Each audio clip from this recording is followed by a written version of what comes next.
नबी की जिंदगी को जिस पहलू से तुम अपनी जिंदगी में फिट करना चाहोगे इंशाअल्लाह तबारक व तआला जरूर मिलेगा। क्यों? हमारे नबी सिर्फ मुस्लिम कौम के लिए नहीं आए थे, नबी 1450 साल पहले सहाबा के लिए नहीं आए थे, बल्कि to the day of judgement, क़यामत तक कामयाबी की दलील बनकर आए थे। यूं ही नहीं कहा था। अल्लाह तबारक व तआला ने दूसरे ग्रंथों में नराशन महाप्रिय मसीह के एक ऐसा शख्स आएगा जिसकी तारीफ दुनिया की तमाम किताबों में मौजूद होगी।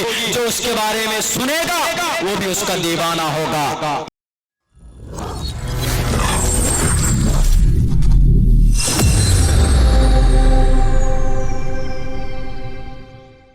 अस्सलामु अलैकुम वरहमतुल्लाहि वबरकातुहू। इन्नल हम्दलिल्लाहि नहमदुहु व नस्तईनुहु व नस्तगफिरुहु व नु'मिनु बिही व नतवक्कलु अलैहि व नऊज़ु बिल्लाहि मिन शुरूरि अनफुसिना व मिन सय्यिआति अअमालिना मन यहदिहिल्लाहु फला मुज़िल्ल लहु व मन युज़लिलहु फला हादिय लहु व नशहदु अल्ला इलाहा इल्लल्लाहु वहदहु ला शरीका लहु व नशहदु अन्न सय्यदना व मौलाना मुहम्मदन अब्दुहु व रसूलुहु। अम्मा बअदु फ़अऊज़ु बिल्लाहि मिनश शैतानिर रजीम। बिस्मिल्लाहिर रहमानिर रहीम। लक़द कान लकुम फ़ी रसूलिल्लाहि उस्वतुन हसना। व क़ाल अल्लाहु तबारक व तआला फ़िल क़ुरआनिल मजीद वमा अरसलनाक इल्ला रहमतल लिल आलमीन। क़ाल अन्नबिय्यु सल्लल्लाहु अलैहि वसल्लम इन्नमा बुइस्तुम मुयस्सिरीन वलम तुबासु मुअस्सिरीन औ कमा क़ाल अन्नबिय्यु अलैहि सलातु वस्सलाम। All compliments, all physical prayer and all monetary worship are for Allah. Peace be upon you, O Prophet, and Allah's mercy and blessings. Peace be upon us and righteous slaves of Allah subhanahu wa ta'ala. I bear witness that no one is worthy of worship except of Allah subhanahu wa ta'ala.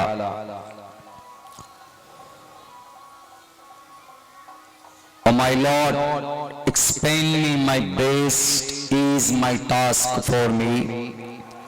Remove the impediment from my speech so they may understand what I say.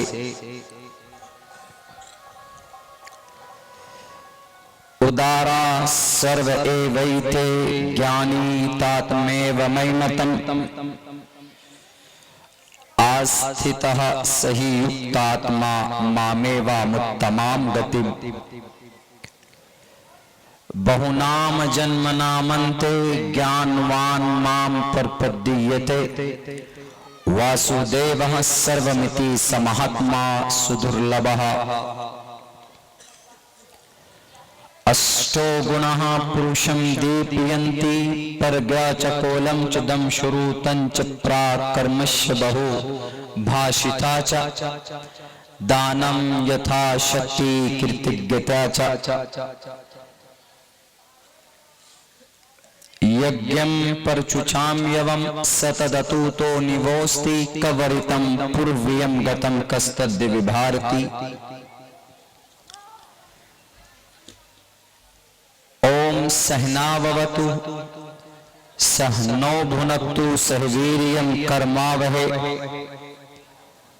ब्रह्मानंतमनादि विश्वकुर्दजं सत्यं परम शाश्वतं विद्या यस्य सनातनी।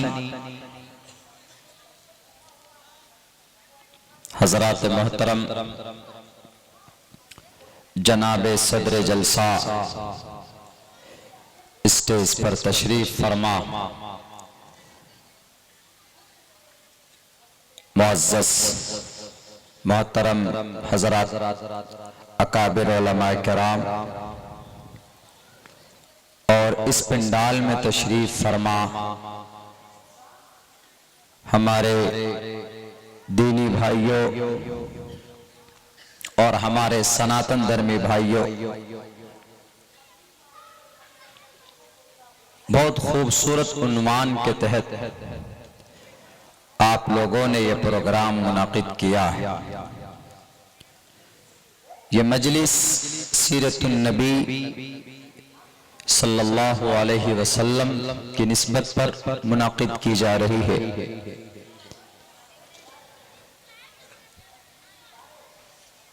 यकीनन बहुत बेहतर उन्वान, बहुत बेहतर आप लोगों ने एक टॉपिक चुना और बहुत ही अच्छी बात है। हमसे पहले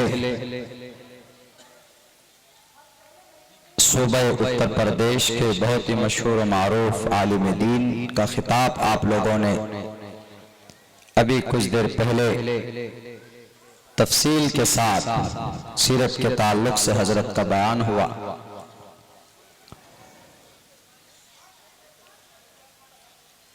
एक तालिब इल्म की हैसियत से बैठा हूं। I try my level best to make understand you about the last Prophet Muhammad sallallahu alaihi wasallam।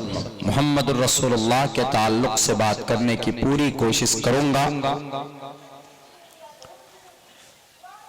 मुकम्मल कोशिश ये होगी कि जो बातें मेरी जुबान से निकले अल्लाह तबारक व तआला पहले खुद मुझे उस पर अमल की तौफीक दे और मैं खुद उस पर मुकम्मल तौर पर अमल कर सकूं। मेरे भाइयों,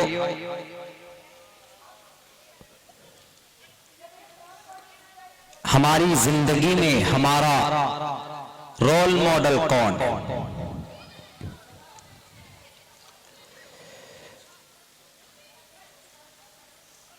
पूरी दुनिया में बड़े महान महाआत्मा, महापुरुष and the greatest person of the world in the world दुनिया के अंदर गुजरे हैं, बट दे आर नॉट फॉलोएबल। वो काबिल तकलीद नहीं है, काबिल फॉलो नहीं है। सिर्फ एक इंसान, एक शख्सियत, एक जात ऐसी है कि जिन्हें हम फॉलो कर सकते हैं, जिनकी हम पैरवी कर सकते हैं हर एतबार से। वो हम सबके, पूरी दुनिया के इंसानों के, तमाम अंबिया के सरदार आखिरी नबी सल्लल्लाहु अलैहि वसल्लम की जात अक़दस है। हमारे कुरान और हदीस में तो ये तफसील के साथ ये बात लिखी हुई है हमारी शरीयत में। But if you find out, अगर आप तलाश करना चाहेंगे तो अगयार ने भी अपनी किताबों में ये बात लिखी है कि अगर कोई इंसान, इफ एनीवन, इसका मतलब अगर कोई want to be a successful person in the world on the earth, अगर जमीन पर कामयाब इंसान बनना चाहता, if anyone want to be a professor and doctor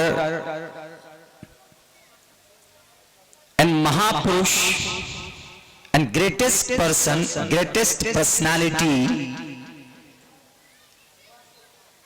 दुनियावी एतबार से भी अगर वो महान बनना चाहता है, दैट पर्सन, उसके लिए जरूरी है must to follow and must to study and must to read and must to follow the method of the last prophet Mohammad सल्लल्लाहु अलैहि वसल्लम। वो मोहम्मद रसूलुल्लाह की जिंदगी को देखे और उसको फॉलो करे, वो इंसान कामयाब हो जाएगा। मिसाल देकर समझाता, आज की तारीख में एक छोटा सा मुल्क है लेकिन ताकत के एतबार से बहुत स्ट्रांग, इसराइल। बहुत लंबा अरसा नहीं हुआ है इस मुल्क को वजूद में आए हुए। 55 मुस्लिम कंट्रीज ममालिक के बीच में है वो। बाद में उसको एक साजिश के तहत उसको वहां पर बसाया गया। उसका एक सदर था। जब कोई मुल्क या कोई नया घर बनाते हैं आप, तो आपको आपके पास बहुत पैसे नहीं होते हैं, थोड़े पैसे बचते हैं काम करके, जमीन खरीद कर, घर बनाकर। तो उन्होंने उस मुल्क को जब बसाया तो उनके पास बहुत ज्यादा पैसे नहीं थे, दौलत नहीं थी इतनी कि बहुत बड़ा काम कर सके अपनी कंट्री के लिए, अपनी रियाया के।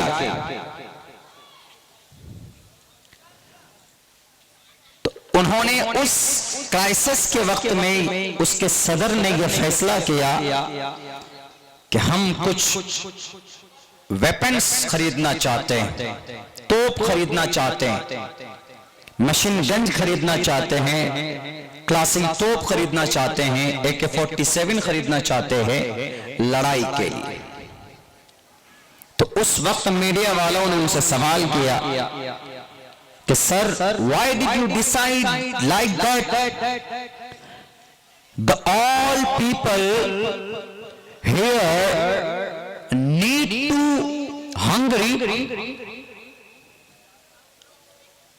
उनको फूड चाहिए, need to food and clothes and other compulsory things, necessary things, जरूरी चीजें उनको जरूरत है उनकी। और आप हथियार खरीदने चले गए, थोड़े बहुत पैसे थे, आप यहाँ के लोगों को रोजी रोटी देते और उनको वजीफा देते। तो वहां के प्रेसिडेंट ने कहा कि तुम लोग नहीं समझोगे, मुझे इन हथियार की जरूरत है, तुम लोग भूखे रहो, मुझे ये वेपन्स चाहिए, मुझे ये हथियार चाहिए। 3 साल के बाद उस मुल्क में खुशहाली आ जाती, उस सदर के रहते हुए। उस वक्त मीडिया वालों को बुलाता है और वो सवाल का जवाब देता है। जो सवाल 3 साल पहले किया गया था, उस सवाल का जवाब अब दे रहा है, क्योंकि अब वहां पर खुशहाली आ चुकी थी कि सर, अब तो वी थैंक आवर लॉर्ड, अब हम शुक्रगुजार हैं अपने ईश्वर, अपने परमात्मा के because we are running on the good situation, हम अच्छी हालत में अब आ गए। उन्होंने कहा अच्छा, अब ईश्वर को बता रहे हो क्या ईश्वर ने अच्छी हालत में ले आया? मैं, तुमने जो सवाल किया था उस वक्त, उसका जवाब नहीं चाहते तुम लोग? कहा कि नहीं, सवाल वही है, जवाब दीजिए कि आपने ऐसा फैसला क्यों लिया था? भूखे की हालत में हम मर रहे थे, भूखे थे, बच्चे हमारे तड़प रहे थे, लेकिन आपने हमें पैसा देने के बजाय आपने अरब कंट्रीज से वेपन्स मंगाए। उन्होंने कहा कि मैंने ये कहीं सीखा नहीं, मैंने अपने स्कूल के जमाने में मैंने एक चैप्टर और एक पैराग्राफ हमने पढ़ा था। क्या पढ़ा था? उन्होंने कहा कि एक बहुत कामयाब इंसान गुजरा है, उनके पास खाने के लिए कुछ नहीं होते थे, लेकिन उनके घर में हमने अपनी हिस्ट्री में, वो कह रहा है कि हमने अपनी हिस्ट्री में, अपनी किताब में ये बात पढ़ी है, उनके यहाँ 9 तलवार लटकती थी घर पे, खाने के लिए कुछ नहीं होता था। तो उन्होंने कहा तो फिर क्या साबित करना चाहते, कौन है वो इंसान? उन्होंने कहा कि वो दुनिया का रेवोल्यूशनर में सबसे बड़ा पहला नंबर आता है, जिसने दुनिया में जमीन पर इंकलाब पैदा किया। किसी का नाम पहले नंबर पर नहीं आता, उस शख्स का नाम पहले नंबर पे आता है। और मुझे यकीन था इस बात पर, मैं जानता था कि वो झूठा शख्स नहीं है। मैंने स्कूल के जमाने में उन उनका चैप्टर और आर्टिकल मैंने पढ़ा था और मुझे चढ़ते हुए सूरज की तरह यकीन था जैसे वो इंसान कामयाब हुआ वैसे मैं जरूर कामयाब होऊंगा। और देखो मेरी थ्योरी और मेरा अंदाजा सही निकला। आज मैं कामयाब हूं तो उन्हीं वेपन्स की वजह से। अगर मेरे पास वेपन्स नहीं होते तो आज हमारा ये मुल्क नहीं बसता। आज we are successful because of this person, because of this chapter. उनकी वजह से आज मैं कामयाब हूं। कौन कह रहा है? मुल्क इस्राइल के यहूदियों का बड़ा सरदार, प्रेसिडेंट, वहां का सदर, वहां का अध्यक्ष, उनको अपने जीसस पर यकीन नहीं था, उनको अपने गॉड पर, खुदा पर विश्वास नहीं था। लेकिन उनको अगर कहीं पर यकीन दिखा, अगर कहीं किसी की जीवनी पर अमल करने से उसने कामयाबी देखी तो वह आखिरी नबी मोहम्मद रसूलुल्लाह सल्लल्लाहु अलैहि वसल्लम की जिंदगी को सामने रखकर उसके मुताबिक फैसला किया और 3 साल के अंदर उसने अपने मुल्क की तकदीर बदल डाली। कौन था वो? मुल्क इस्राइल का एक सदर, नाम मैंने मेंशन किया है, अभी नहीं बोलना चाहूंगा। बहुत कामयाब सदर गुजरा है वहां का।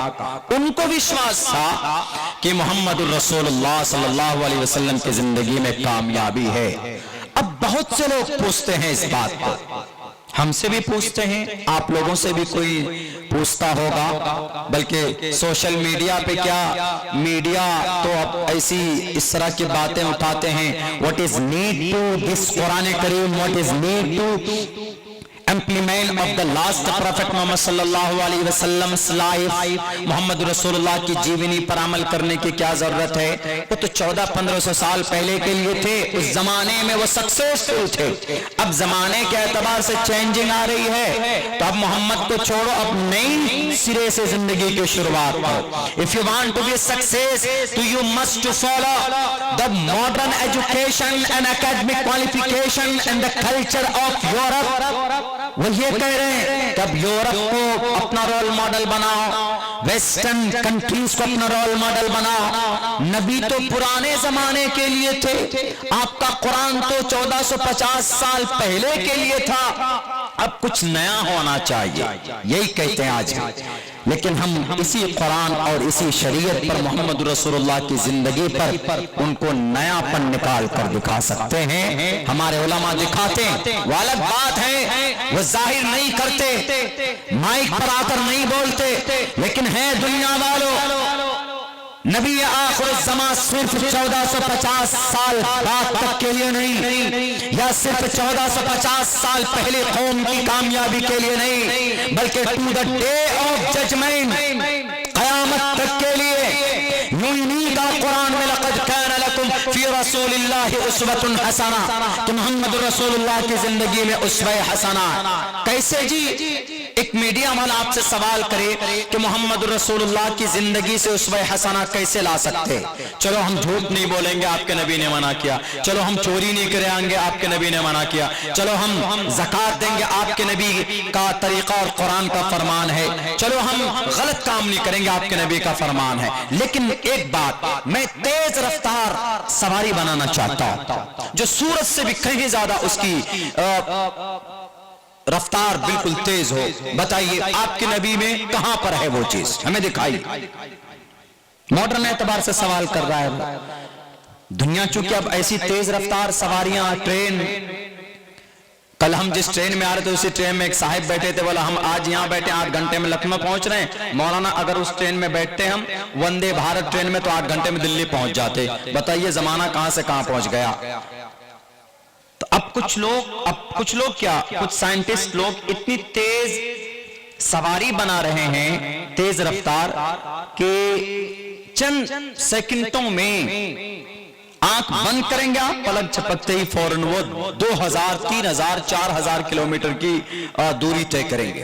अब ऐसे बनाने वाले उन्होंने कहा ये तो अब जमाना यहां तक पहुंच गया तो अब लेकिन एक आदमी सवाल करता है कि देखिए अब तो इतनी तेज रफ्तार हम सवारी बना रहे हैं, अगर आप कहोगे कि भाई मोहम्मद रसूलुल्लाह की जिंदगी को मानो तो ऊंट पर चलना होगा, गधे पर बैठना होगा, और आज साइकिल भी खत्म, साइकिल से तेज रफ्तार बाइक है, बाइक से ज्यादा तेज रफ्तार फोर व्हीलर है, उससे ज्यादा तेज रफ्तार आएंगे आप, ट्रेन है, राजधानी है, प्लेन है, 1 घंटे में 1000 किलोमीटर का सफर तय कीजिए, 2000 किलोमीटर का 1 घंटे में सफर तय करना हो तो रॉकेट में बैठिए, बस यही है, इससे ज्यादा और तेज रफ्तार सवारी तो है नहीं अभी इस वक्त में। वो आदमी कहता है कि आप बोल रहे हैं कि लक़द काना लकुम फी रसूलिल्लाहि उस्वतुन हसना, मोहम्मद रसूलुल्लाह की जिंदगी के अंदर समस्या का समाधान है, उस्वा हसना है, तुम्हारी जिंदगी का समाधान है। हम अगर मोहम्मद रसूलुल्लाह की जिंदगी को देखें, यहाँ से लखनऊ जाना चाहते हैं जनाब तेज, तो अल्लाह के नबी तो ऊंट की सवारी किए, अल्लाह के नबी तो गधे की सवारी किए, घोड़े की सवारी किए, तो हम तो रह जाएंगे जनाब, 1 दिन लग जाएगा यहाँ से लखनऊ जाने में ऊंट पे बैठ के अगर हम लोग सवारी करने लगे तो। भाई समझने वाला, सवाल करने वाला कुछ तबके को वो उलझा सकता, हाँ बिल्कुल सही बोल रहा है, तो आपके मोहम्मद रसूलुल्लाह की जीवनी मुकम्मल नहीं है, नहीं फॉलो कर सकते। कोई तेज ऐसी जिंदगी हो जिसके अंदर तेज रफ्तार पूरी समस्या का समाधान हो, तो शायद उसको नहीं मालूम। हमसे शायद किसी ने पूछा था कहीं पर, तो हमने उनको बताया था, हमने कहा कि नहीं, तुमने मुकम्मल तौर पर प्रॉफेट मोहम्मद रसूलुल्लाह की जिंदगी को तुमने पढ़ा नहीं।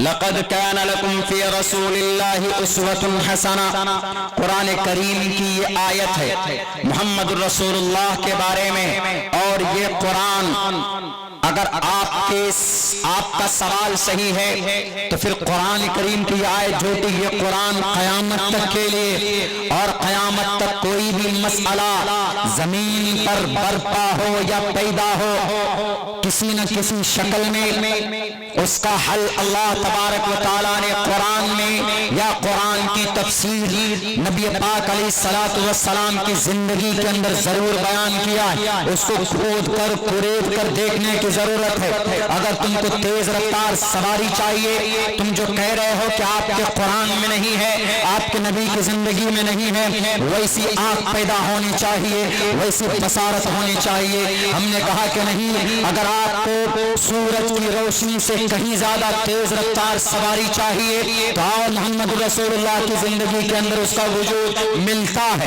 उठाओ तारीख देखो वाक़या मेराज को, सुब्हानल्लज़ी असरा बिअब्दिही लैलन मिनल मस्जिदिल हराम इलल मस्जिदिल अक़सा अल्लज़ी बारकना हौलहू लिनुरियहू मिन आयातिना। चंद सेकंडों में according to the world, according to the ब्रह्मांड, अकॉर्डिंग टू द इस पूरी दुनिया के हिसाब से, यहाँ के टाइम के हिसाब से दुनिया के अंदर ऐसी तेज रफ्तार सवारी क़यामत तक नहीं बनाई जा सकती जिस पर सवार होकर मोहम्मद रसूलुल्लाह धरती से लेकर मस्जिद अक़सा पहुंचे, मस्जिद अक़सा से लेकर पहले आसमान पर, दूसरे आसमान पर, तीसरे आसमान पर, चौथे आसमान पर, छठे आसमान पर, पांचवें आसमान पर, सातवें आसमान पर, वही तक नहीं जनाब, इंद सिदरतिल मुंतहा सुम्मा दना फतदल्ला फकान क़ाब क़ौसैन औ अदना। जिब्राइल के पर जहां पर रुक जाते वहां से आगे उनके कदम नहीं पड़ते, हमारे नबी भी वहां से आगे पहुंचे हैं। और सुनो, चंद सेकंडों में जिस कुंडी को लगा करके गए थे, आकर देखते हैं तो वो कुंडी हिल रही थी। दुनिया वालों को में तेज रफ्तार सवारी चाहिए, उठाओ रात को देखो, इसकी एक कदम की रफ्तार इतनी होती थी जहां तक you are able to look anything in the world. दुनिया के अंदर अगर तुम कोई चीज देख सकती है तुम्हारी निगाह, तो वहां तक एक कदम उनका पड़ता था। तेज रफ्तार सवारी की बात करते हो, नबी की जिंदगी के अंदर मौजूद है। तो गोया के लक़द काना लकुम फी रसूलिल्लाहि उस्वतुन हसना, नबी की जिंदगी को जिस पहलू से तुम अपनी जिंदगी में फिट करना चाहोगे इंशाअल्लाह तबारक व तआला जरूर मिलेगा। क्यों? हमारे नबी सिर्फ मुस्लिम कौम के लिए नहीं आए थे, नबी 1450 साल पहले सहाबा के लिए नहीं आए थे, बल्कि to the day of judgement, क़यामत तक कामयाबी की दलील बनकर आए थे। यूं ही नहीं कहा था, अल्लाह तबारक व तआला ने दूसरे ग्रंथों में नाराज रोशन महाप्रिय मसीह के एक ऐसा शख्स आएगा जिसकी तारीफ दुनिया की तमाम किताबों में मौजूद होगी। जो उसके बारे में सुनेगा वो भी उसका दीवाना होगा। ये है नबी पाक अलैहिस्सलाम 1450 साल बाद में भी अगर किसी को कोई ऑब्जेक्शन है कि नहीं जनाब हम तेज रफ्तार सवारी बनाना चाहते हैं, हम कोई बुलेट बनाना चाहते, अभी तो कितने में चले हैं, अभी तो इतनी कहां गए, चांद तक गए, आसमान क्रॉस नहीं किया, अभी चांद तक पहुंचे हैं लोग, मार्स तक पहुंचे हैं। हमारे नबी कहां चले गए, सिदरतुल मुंतहा, वहां चले गए, अर्श मुअल्ला तक पहुंच गए, बैते मामूर की जियारत करके आ गए। 7 जन्म तुम्हारी दफन हो जाएगी यूरोप वालों, नहीं पता लगा सकते तुम मोहम्मद रसूलुल्लाह के मेराज को, नहीं पहुंच सकते। एतराज दूर की बात, एतराज मत करना, बल्कि just consider the life of prophet Mohammad सल्लल्लाहु अलैहि वसल्लम। मोहम्मद रसूलुल्लाह की जिंदगी को कुरेद कर देखना, इंशाअल्लाह तुम्हें तुम्हारे समस्या का समाधान मिलेगा। अब लोग बोलते हैं मौलाना आजकल के जमाने में हम लोग तिजारत करना चाहते हैं, अब मोहम्मद रसूलुल्लाह की जिंदगी के अंदर खूबसूरत, अगर हम बड़ा ताजिर बनना चाहें तो हमें शेयर मार्केट का दरवाजा खटखटाना पड़ता, वहां निफ्टी चलती, निफ्टी ऐसे कोई वर्ड है, निफ्टी शेयर मार्केट में, निफ्टी का ज्ञान जिसको हो गया वो शेयर मार्केट का हीरो बन जाता। अब शेयर मार्केट का हिसाब है, इंटरेस्ट का हिसाब किताब है, ताजिर में कौन कामयाब होता है, तिजारत में आप छोटा सा कोई कारोबार करते हैं, दुकान करके बैठते हैं, अगर आपका नेचर बेहतर है, आप हंसकर ग्राहक से बात करते हैं, आप पूरी ईमानदारी से सामान अगर देते हैं तो सब आदमी वहीं पर पहुंचेगा। क्या रे बड़ा खुशमिजाज आदमी है और बहुत ईमानदारी से सामान देता है, गड़बड़ी नहीं करता। मिठाई की दुकान पे हम उस दुकान पे जाते हैं जहां पर प्योर और ताजा मिठाई मिलती है, उम्मन इस बात का ध्यान रखते, क्यों इस दुकान में जाके लेंगे क्योंकि वहां पर ताजा मिठाई मिलती। चलो भाई उसी दुकान पे चलो। बताओ दुनिया वालों, ये रोल मॉडल अगर कोई ताजिर बनना चाहता है, if anyone want to be a great businessman in their life, अपनी फील्ड के अंदर, अपनी जिंदगी के अंदर बनना चाहता है,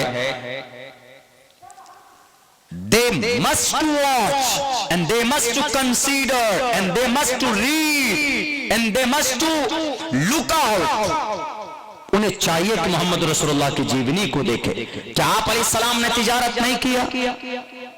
मीडिया वालों इल्जाम मत लगाना, बदनाम मत करना कि तुम्हारे नबी ने सिर्फ सजदा करना सिखाया है, तुम्हारे नबी ने सिर्फ कलिमा पढ़ना सिखाया है, तुम्हारे नबी ने सिर्फ ज़कात की ताकीद की, तुम्हारे नबी ने सिर्फ पर्दे के ऊपर पाबंदी लगाई, तुम्हारे नबी ने सिर्फ 11 शादियां की, तुम्हारे नबी ने सिर्फ हाथ में तलवार लहराए।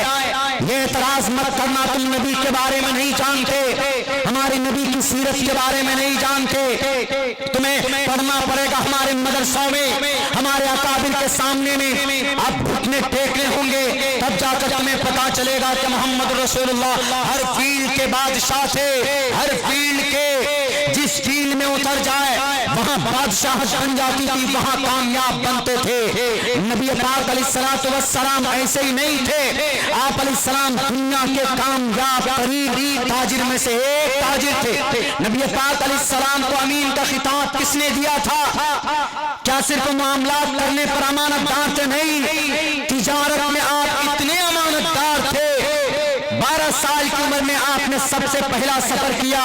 उलमा किराम बैठे हैं, मैं तालिब इल्म हूं, मेरी से गलती हो सकती है, लेकिन इतनी बात जरूर है, कहीं ना कहीं इशारा जरूर मिलता है। 12 साल की उम्र में अपने चचा के साथ मुल्क शाम का आप तिजारत की गर्ज से सफर करने चले, और भी वाकयात पेश आए तो वापस कर दिए गए, लेकिन मोहम्मद रसूलुल्लाह सल्लल्लाहु अलैहि वसल्लम इतने बड़े ताजिर थे, इतने बड़े ताजिर थे, इतने अमानतदार थे कि साइब बिन कैस अल-मखज़ूमी ने उनकी पूंजी होती थी, मोहम्मद रसूलुल्लाह काम करते थे। अमानतदारी के साथ इनके प्रोडक्ट को फरोख्त करते थे, बेचते थे, और इतने अमानतदार थे कि साइद बिन कैस अल मखजूमी ने नबी पाक अलैहिस्सलातु वस्सलाम का नाम उसी दिन से अल अमीन मुलक़्क़ब किया और यूं कहा कि मोहम्मद आप अमीन हैं, आप अमानतदार। तिजारत की वजह से उनका नाम अमीन पड़ा था। पूछ लीजिए, सीरत की किताबों में देख लीजिए। वही नहीं, आप अलैहिस्सलाम का इंतजार करते थे। अरब के मोहल्ले और मुआशरे के अंदर लोग इंतजार करते थे, बाहर से आते थे कि मोहम्मद इब्ने अब्दुल्ला, नबूवत नहीं मिली अभी, देखिए 15 साल 20 साल की उम्र है, 15 साल 20 साल की उम्र है, नबूवत अभी बहुत बाकी है। इस उम्र में भी आप अलैहिस्सलाम की उस माल का और उनके प्रोडक्ट का कि नहीं, मोहम्मद इब्ने अब्दुल्ला जो भी प्रोडक्ट लेकर आएगा हम खरीदेंगे। क्यों? क्योंकि वह इंसान झूठ नहीं बोलता, वह इंसान धोखा नहीं देता है। एक वाकया है कि मोहम्मद रसूलुल्लाह सल्लल्लाहु अलैहि वसल्लम 20 ऊंटनियां लेकर आए। 20 ऊंटनियां, संस्कृत में भी इसका तज़किरा है। वधूमंत दिविर्दश वर्षमारथश देविजहेरती देविष्माना उपस पुरुष। हमारे उलमा बैठे हैं, थोड़ी सी तकलीफ होगी, संस्कृत है, नबी की सीरत मौजूद है। और मौलाना आसिम नानोतवी रहमतुल्लाहि अलैह, शाह अब्दुल अजीज मुहद्दिस देहलवी रहमतुल्लाहि अलैह ने अपनी किताब में यह बात लिखी है कि संस्कृत में जो सीरत के ताल्लुक से बातें हैं, जहां पर रिसालत के ताल्लुक से बातें हैं, जहां पर अकाइद के ताल्लुक से बातें हैं, मुमकिन है कि वो किसी न किसी नबी का हो, उनकी जुबान का जो सीना बसीना नस्लन बाद नस्लिन मुंतकिल होकर आज वैदात की शक्ल में उनको बदलने की कोशिश की गई है, वहां पर मौजूद है, मुमकिन है, यकीन के साथ नहीं कहा। तो इसीलिए बहुत सारी, मैंने जो मंत्र भी पढ़ा है शुरू के अंदर उसका एक्सप्लेन करूंगा। कौन सा? उदारा सर्व एवैते ज्ञानी तात्मेव में मतम। संस्कृत पढ़ रहा हूं, बोल रहा हूं, इस नाचीज पर विश्वास कीजिए, मैंने रटा नहीं है। I am a student of Sanskrit language. इसको कंप्लीटली मैंने इस लैंग्वेज को पढ़ा है। मैं बोल तो नहीं पाऊंगा मुकम्मल तौर पर जैसे उर्दू हिंदी बोल रहा हूं, बट यह है कि कम से कम 60% संस्कृत को मैं ग्रामेटिकली जानता हूं। उसको मैं आपको बता सकता हूं कि अरबी और संस्कृत में कितना डिफरेंट है। जमीन और आसमान का फर्क नहीं है, बहुत करीब है। जैसे हम लोग अरबी में बोलते हैं, अरबी में वाहिद तस्निया जमा संस्कृत में है एक वचनम, द्विवचनम, बहुवचनम, ऐसी वर्ड है। एशह कहा अरबी में बोलते हैं महाजा, ये क्या है? संस्कृत में एशह कहा, ये क्या है? इसमें इशारा मुअन्नस के लिए एशा, संस्कृत में हाजी लगाते हैं, मुज़क्कर के लिए हाजा लगा देते, जालिका लगा देते। संस्कृत में एशा बालिका, एशा बालिका, एशा बालिका बाईद के लिए, एशा बालिका करीब के लिए। रमा रमः भविष्यति भविष्यतः भविष्यन्ति, फाला फाला फालू, फाला सिंगल के लिए, वाहिद के लिए, फाला तस्निया दो के लिए, फालू जमा के लिए। फ़ेल माजी है। सेम संस्कृत में भविष्यति भविष्यन् भविष्यतः भविष्यन्ति। एक लंबा है, ग्रामर है, कायदा है, मैं उधर नहीं जाऊंगा। मैं आपको बता रहा था कि वधूमंत दिविर्दश वर्षमारथस्य देव इजहेरति देव स्माना उपश पुरुष। वो महापुरुष ऐसा होगा कि वो 20 ऊंटियां लेकर पहुंचेगा और उसको फरोख्त करेगा। आप पढ़िए अहादीस की किताब में, अल्लाह के नबी अलैहिस्सलाम एक मौके पर 20 ऊंटनियां लेकर आए। 20 ऊंट का तज़किरा मिलता, ऊंटनी नहीं, लेकिन वहां पर ऊंटनी का तज़किरा। वधूमंत गा क्या बोलते हैं, प्रेग्नेंट ऊंटनियां। वधूमंत दिविर्दश वर्षमारथश देव इजहेरति देव स्माना उपस पुरुष। अल्लाह के नबी 20 ऊंट लेकर आए।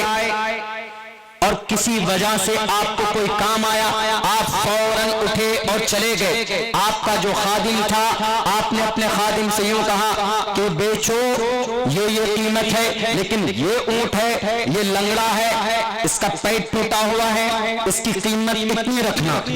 तो आप अलैहिस्सलाम चले गए, वो खादिम भूल गया, फरोख्त कर दिया। एक साहिब आए, उन्होंने कहा कि मोहम्मद इब्न अब्दुल्लाह के ऊंट यही है। कहा मुझे फरोख्त करो। सबको बराबर कीमत में बेच दिया।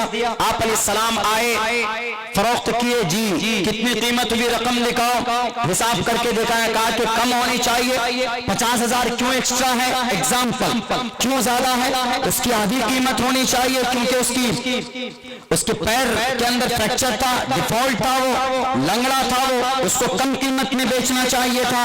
उन्होंने कहा अल्लाह के नबी, उन्होंने कहा कि मोहम्मद इब्न अब्दुल्ला, मैं भूल गया था, मुझे नहीं मालूम था। मोहम्मद, उन्होंने कहा कि बेवकूफ हो तुम, नाराज हुए आप, और कहा कि बैठो। बिठाया और लेकर गए ढूंढने के लिए। किधर से आया था, कहाँ का था, जी यमन का था। वो गए, एक दिन चलने के बाद उस काफिले को पाया। पाने के बाद ये कहा कि ये ऊंट आपने किससे खरीदा, किसका ऊंट है? उन्होंने कहा कि हमने मोहम्मद इब्न अब्दुल्ला का ऊंट समझकर इसको खरीदा, वो थे नहीं, उनके गुलाम से खरीदा, यही गुलाम था। कहा कि इसमें से एक ऊंट लंगड़ा है, आप आधी कीमत ये वापस लीजिए, या एक काम कीजिए, वो ऊंट हमको दे दीजिए, बाकी 19 लेकर जाएं, उसके पैसे वापस आप अलैहिस्सलाम ने कर दिए। उन्होंने कहा कि मोहम्मद इब्न अब्दुल्ला, आपकी अमानत का तज़किरा, आपकी दयानतदारी का तज़किरा हमारे यमन में बहुत है। मैं भी गुलाम हूँ, मुझे मेरे मालिक ने भेजा है, मुझे मेरे रहबर ने भेजा है, और 3 दिन से मैं इस इंतजार में हूँ, इस मेले में, इस मार्केट में, कि मोहम्मद इब्न अब्दुल्ला का प्रोडक्ट कब आएगा, उनके ऊंट कब आएंगे कि मैं खरीदूं अमानतदारी के साथ। मैं 3 दिन से इंतजार में था। आज वो लोग तिजारत में महान माने जाते हैं, जो झूठ बोलता हो, जो बेईमानी करता हो। तिजारत एक रोल मॉडल आपको मिल सकता है नबी की जिंदगी में। आप अलैहिस्सलातु वस्सलाम ने ये सबक दिया दुनिया वालों कि अगर तुम दुकानदार हो, अगर तुम्हारे दुकान में कोई चीज खराब है, तो ग्राहक को फौरन उसके बारे में वजाहत करो कि ये चीज, इसके अंदर ये कमी है, मैं इसकी इतनी कीमत लूंगा।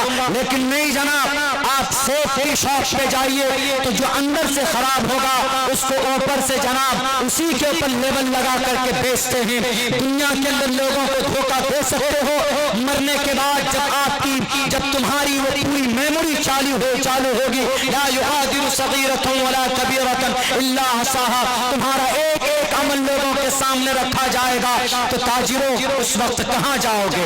अल्लाह के नबी की जिंदगी से हमें यह सबक मिलता है, अगर हम तिजारत करें या कोई जमीन फरोख्त करते हैं या कोई दूसरी दुनियावी चीज हम फरोख्त करते हैं या रियल एस्टेट का काम करते हैं या कोई परचून की शॉप चलाते हैं या कपड़े की दुकान करते हैं या मोबाइल की दुकान करते हैं, तो अमानतदारी होनी चाहिए, दयानतदारी होनी चाहिए। मोहम्मद रसूलुल्लाह की जिंदगी के अंदर हमें अमानतदारी मिलती। आज जो झूठ बोलता है, जो एक दूसरे की शेयर को खरीद कर दूसरों को सड़कों पर लाकर खड़ा कर देता है, ये निजाम नबी के जमाने में नहीं था, बल्कि आप अमानत के तौर पर लोगों का दिल जीता था। आपने लोगों के कंपनियों को खरीद कर नहीं, गलत तरीके पर, ये निजाम नहीं था, सूद का और इंटरेस्ट का। आज तो जनाब जो जितना बड़ा दलाल हो, जो जितनी बड़ी दलाली करता हो, जो जितना बड़ा ब्रोकर बन जाता हो, उसको उतना बड़ा महान बिजनेसमैन माना जाता। कामयाब नहीं हो सकते, वक्ती तौर पर तुम्हारे पास दौलत आ सकती है। देखो अल्लाह तबारक व तआला दुनिया में दिखाता है कि नहीं दिखाता। बड़ी बड़ी कंपनियों की दिवालियां निकल जाती, 9,000 करोड़ रुपए की कंपनी है, 9 महीने लगते हैं उनके ओनर को जमीन सड़क पर आने के लिए। क्यों? क्योंकि गैर अमानत तौर पर बेईमानी करके वो उस जगह तक पहुंचते हैं। अमानतदारी के साथ कोई भी काम कीजिए, छोटा काम कीजिए, दिन में 100 रुपए कमाइए, 500 रुपए कमाइए, इंशाअल्लाह तबारक व तआला अल्लाह उसी के अंदर आपको बरकत देगा और सुकून की जिंदगी देगा। आप अलैहिस्सलातु वस्सलाम ने कहा कि भैया पैसे लो और वो ऊंट दो। आप देकर लेकर आ गए, वो आदमी कुछ नहीं बोला। उसका फायदा कब हुआ? जब आपको नबूवत मिली, जब नबूवत की खबर उसके मालिक को और उस गुलाम को पहुंचती है, तो सबसे पहले गुलामों में, ताजिरों में वही शख्स चुपके से आकर मोहम्मद रसूलुल्लाह की सदाकत का ऐलान करता मोहम्मद के सामने, ए मोहम्मद, आप जिस पैगाम का दावा कर रहे हैं वो बिल्कुल सच है। मैं आपके हाथ पर ईमान लाता हूं और मैं आपको सपोर्ट करता हूं। क्यों? क्योंकि आप कभी झूठ नहीं बोलते। आपके इस अमल से आजकल हम लोग क्या करते हैं, अगर कोई खराब चीज हो बेच देते हैं, बाइक हो, खराब हो, इंजन कमजोर हो और किसी को 20-25 हजार में बेच देते तो समझते अच्छा हुआ, चला गया, वो बेवकूफ बन गया।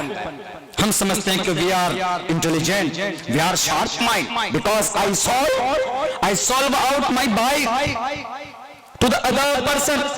हम उसी को कामयाब समझते हैं। नहीं, मोहम्मद रसूलुल्लाह की जिंदगी ऐसी नहीं। अगर तिजारत हम चाहते हैं, ताजिर मोहम्मद की जिंदगी में भी हमको वो पैगाम और वो मिसाल और वो असबाक हमें मिलते हैं मोहम्मद रसूलुल्लाह की जिंदगी। क्या चाहते हो मोहम्मद रसूलुल्लाह की जिंदगी में? क्या बनना चाहते हो जो हमारे नबी नहीं? बहादुर बनना चाहते हो, रेसलर बनना चाहते हो, साइंटिस्ट बनना चाहते हो, शार्प माइंड बनना चाहते हो? मोहम्मद रसूलुल्लाह पर जो कलाम नाजिल हुआ, जो कुरान उतरा, उसको पढ़ो। आप अलैहिस्सलातु वस्सलाम के ऊपर कुरान करीम नाजिल होता है। सबसे पहले वही इक़रा बिस्मि रब्बिकल लज़ी पढ़ने की। यहाँ से तो साफ तौर पर यह बताया गया, if you want to be a master, if you want to be a doctor, if you want to be a professor, if you want to be a PhD person, doctor of philosophy, अगर आप कुछ बनना चाहते हैं तो you must to study, you must to study. तो पढ़ो, इक़रा बिस्मि, पढ़ो। इसी पर अमल करने के लिए हमारे मकातिब हैं, हमारे मदारिस हैं। इसी पर अमल करने के लिए हमारे जो उलमा मेहनत करते हैं, इसी पर अमल करने के लिए इक़रा पढ़िए। इक़रा मीन्स जस्ट रीड, फेले अम्र है, जस्ट रीड, पढ़ो। पठन्तु संस्कृत में आता, पठन्तु आरक्षकः दंडेन चोरम तिड़यति, पुलिस ने चोर को डंडे से मारा। संस्कृत में इसको लेकर अमर को लेकर जाएंगे तो जैसे हम लोग बोलते हैं दृष्टिपूताम जलम पिभेद, पिभेद जलम पिभेद, पानी को देखकर पियो, पिभेद मींस पीना, पिभति, अहम जलम पभति, मैं पानी पीता हूं। अहम जलम पिभंति, मैंने पानी पिया था, माजी। अनपिभति, अनपिभतु, पियो, सिर्फ ऊ का मात्रा बढ़ा दीजिए, अम्र बन जाता है। इक़रा बिस्मि रब्बिक, अपने रब के नाम से पढ़ो। सबसे पहला गाइडलाइन और पहली गाइडिंग अल्लाह तबारक व तआला के तरफ से मोहम्मद रसूलुल्लाह को है, तो वो इसी पर कि पढ़िए। आप पढ़ेंगे तब जाकर आप दुनिया के अंदर कुछ भी बन सकते, महान बन सकते। और इस पढ़ने को जनाब सिर्फ कुरान में नहीं, हमारे मदारिस से, हमारे मकातिब से बहुत सारे लोगों को भी कुछ कुछ एतराज होने लगे। हालांकि हमारे मदारिस में क्या होता है, I spend and 14 years completely in मदरसा दारुल देवबंद एंड खादिमुल इस्लाम हापुड़। हमने भी पढ़ा, हम भी मदरसे के बच्चे हैं और जितने भी उलमा बैठे हैं मदरसे के, कोई ना कोई किसी न किसी मदरसे से पढ़े। इनसे पूछिए कि मदरसे में होता क्या है? सिर्फ पढ़ाई होती है, दूसरा कुछ नहीं होता। पढ़ाई में क्या? क़ाल अल्लाह क़ाल रसूल, फारसी, अब तो फारसी बहुत कमजोर है। अरबी अव्वल, अरबी दोम, अरबी सोम, दारुल के निसाब के मुताबिक नदवा का निसाब थोड़ा डिफरेंट है। मैं I don't know completely the syllabus of Nadwatul Ulama Lucknow because till that I didn't go to Nadwa, हम नदवा नहीं पहुंचे अभी तक। लेकिन यह है कि अरबी नहव और सर्फ कुरान सीखने सिखाने के लिए, समझने के लिए नहव और सर्फ का, और इसी में तकरीबन 2 साल 3 साल लगा देते फिक़ह समझने के लिए। आप ये समझिए कि कम से कम 8 से 10 साल तक का समय लग जाता है कुरान को, अहादीस को समझने के लिए। 8 से 10 साल तक का, 8 से 10 साल कोई मेहनत करता है, तब जाकर वो आलिम दीन बनता है, तब जाकर वो एक धार्मिक आदमी बनता है, तब जाकर वो अपने कुरान का ज्ञानी होता है, तब जाकर वो अपनी बुखारी का, मुस्लिम का, साहिह सित्ता का जानकार होता है, अबू दाऊद का, तिरमिज़ी का, नसई का, इब्न माजा का। और कोई मकसद और कोई अगराज कुछ भी नहीं जनाब। लेकिन जो लोग जानते नहीं हैं, उनको जो मन में आता है वो बोलने लगते हैं मदरसे के ताल्लुक से।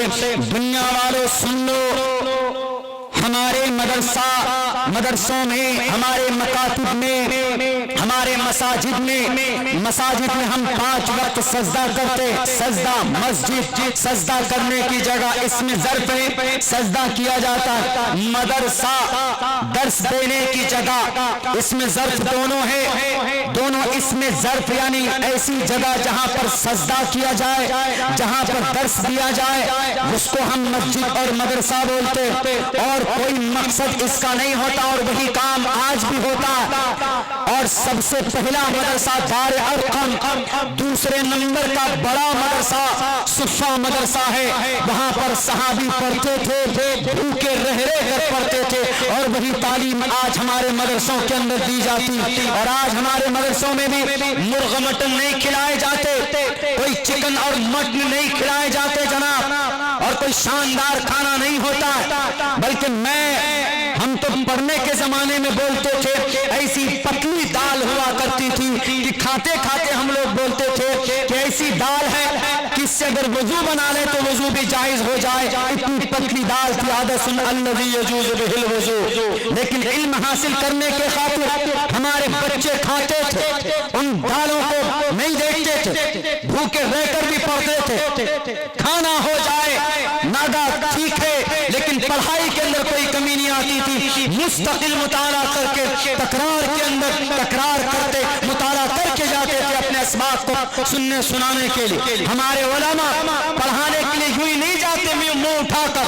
बल्कि 1 घंटा तक पहले अगर उनको नहव पढ़ाना है तो हिदायतुन नहव या काफिया या शरे जामी पढ़ाते हैं, तो पहले उसको मुताला करते हैं, उसको पढ़ते हैं, खुद समझते हैं, तब जाकर तालिब इल्म को समझाने की पूरी कोशिश करते हैं, उनका हक अदा करते हैं। ये निज़ाम, ये तरीका, ये तरतीब अल्लाह के नबी अलैहिस्सलातु वस्सलाम के ज़माने से असहाबे सुफ़ा मदरसे से हमने हासिल किया है। और ऐसे वैसे नहीं, सुफ़ा मदरसे में कोई तीर तलवार की ट्रेनिंग नहीं होती थी, बल्कि कम से कम अल्लामा नौवी रहमतुल्लाहि अलैह फरमाते हैं, कम से कम की तादाद 70 और ज्यादा से ज्यादा की तादाद 700-800 तक की तलबाए किराम की, सहाबाए किराम की हुआ करती थी। वहां पर तादाद इतनी थी सिर्फ सीखने और सिखाने के लिए। आज तो जो मन में आता है कुरान के ऊपर जनाब एलिगेशन से लगा देते, शरीयत पर एलिगेशन से लगा देते कि नहीं जरूरत है कुरान पढ़ने की। कुरान पढ़कर क्या होगा?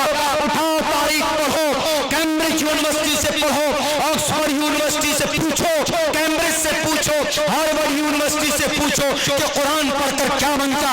कुरान पढ़कर दुनिया का सबसे महान, सबसे बड़ा मेडिकल की दुनिया के अंदर अगर कोई नाम है तो वो किसी प्रोफेसर का नाम नहीं है, वो नाम शेख हुसैन इब्न अली सीना का है, जो 10 साल की उम्र में हाफिज कुरान बना था कि नहीं बना था। उलमा से पूछिए, ये तारीख जानते हैं, 10 साल की उम्र में शेख हुसैन इब्न अली सीना हाफिज कुरान बने थे। इनकी एक किताब पढ़ाई जाती है कैम्ब्रिज यूनिवर्सिटी के अंदर, उस किताब का नाम अल कानून है। अल कानून किताब के अंदर 10 लाख अल्फाज लिखे गए, 5 चैप्टर है। इस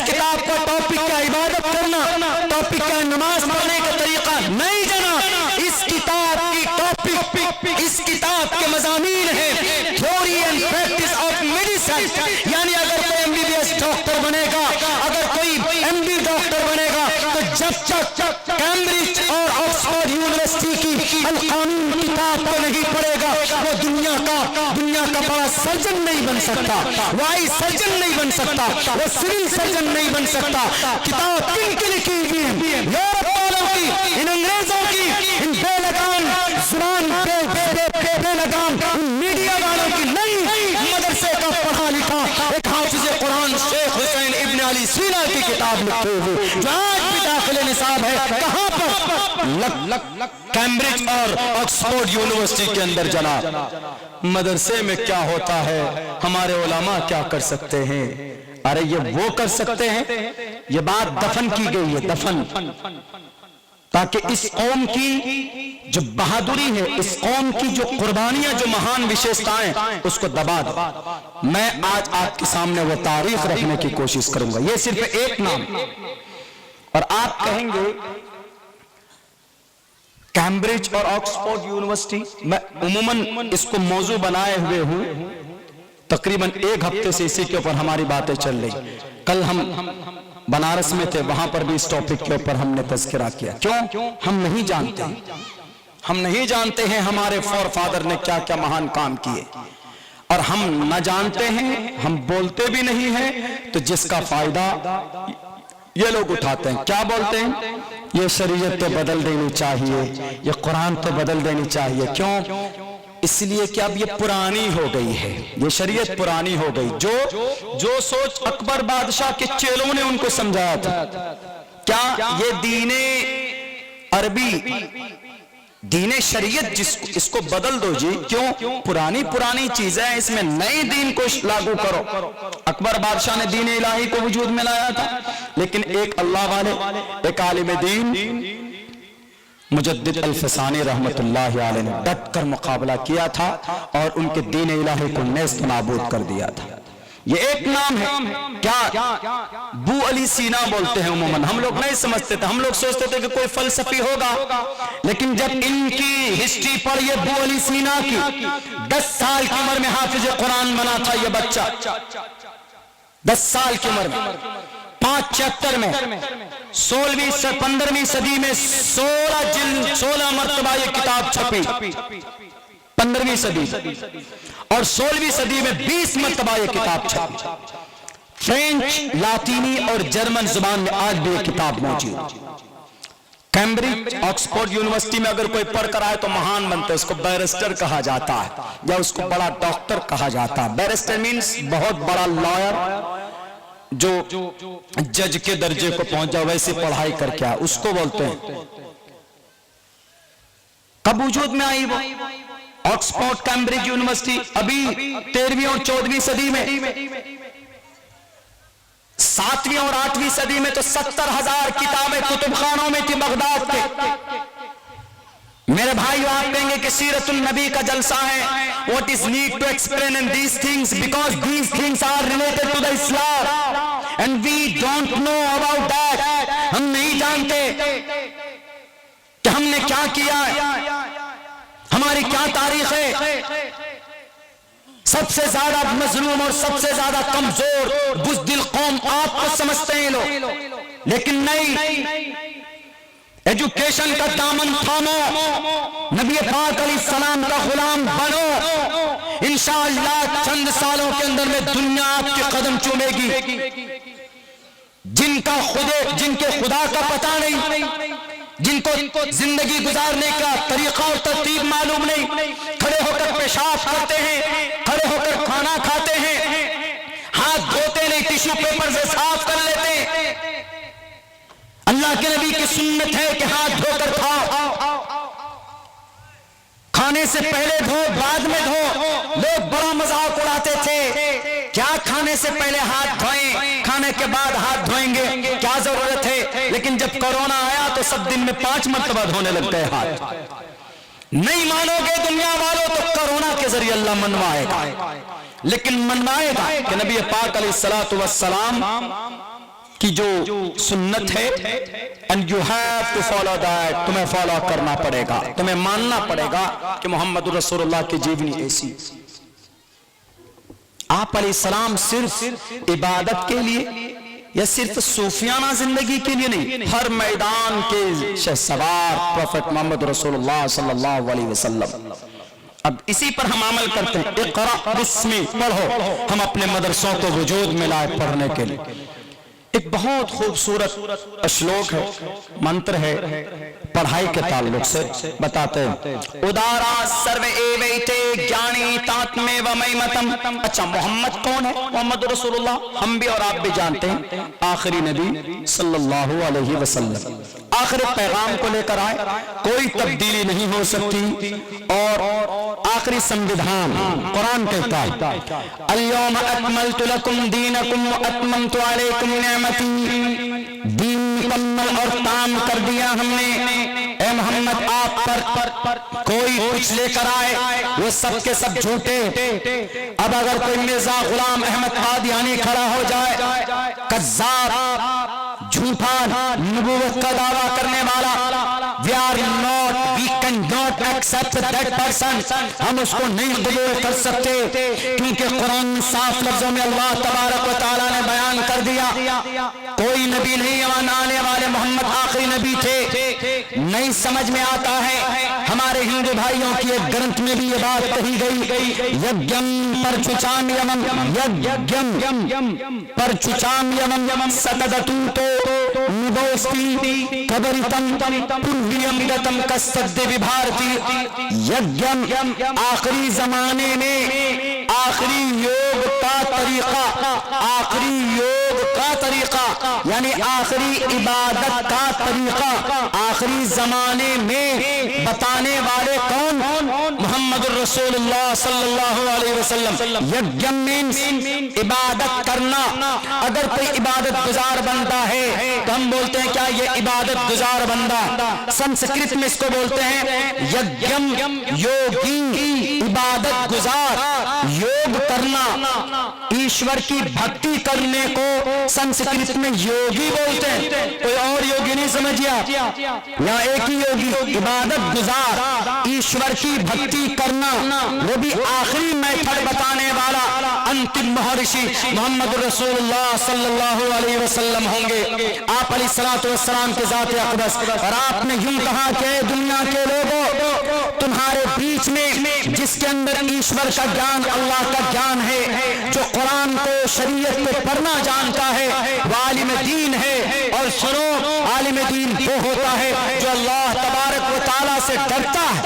और आलिम दीन मेरे मरने के बाद मेरे वारिस हैं, जो अंबिया के वारिस है, इनको शक की निगाह से या इनको गलत निगाह से मत देखना, इनको कहीं जलील और कहीं पर रुस्वा मत करना।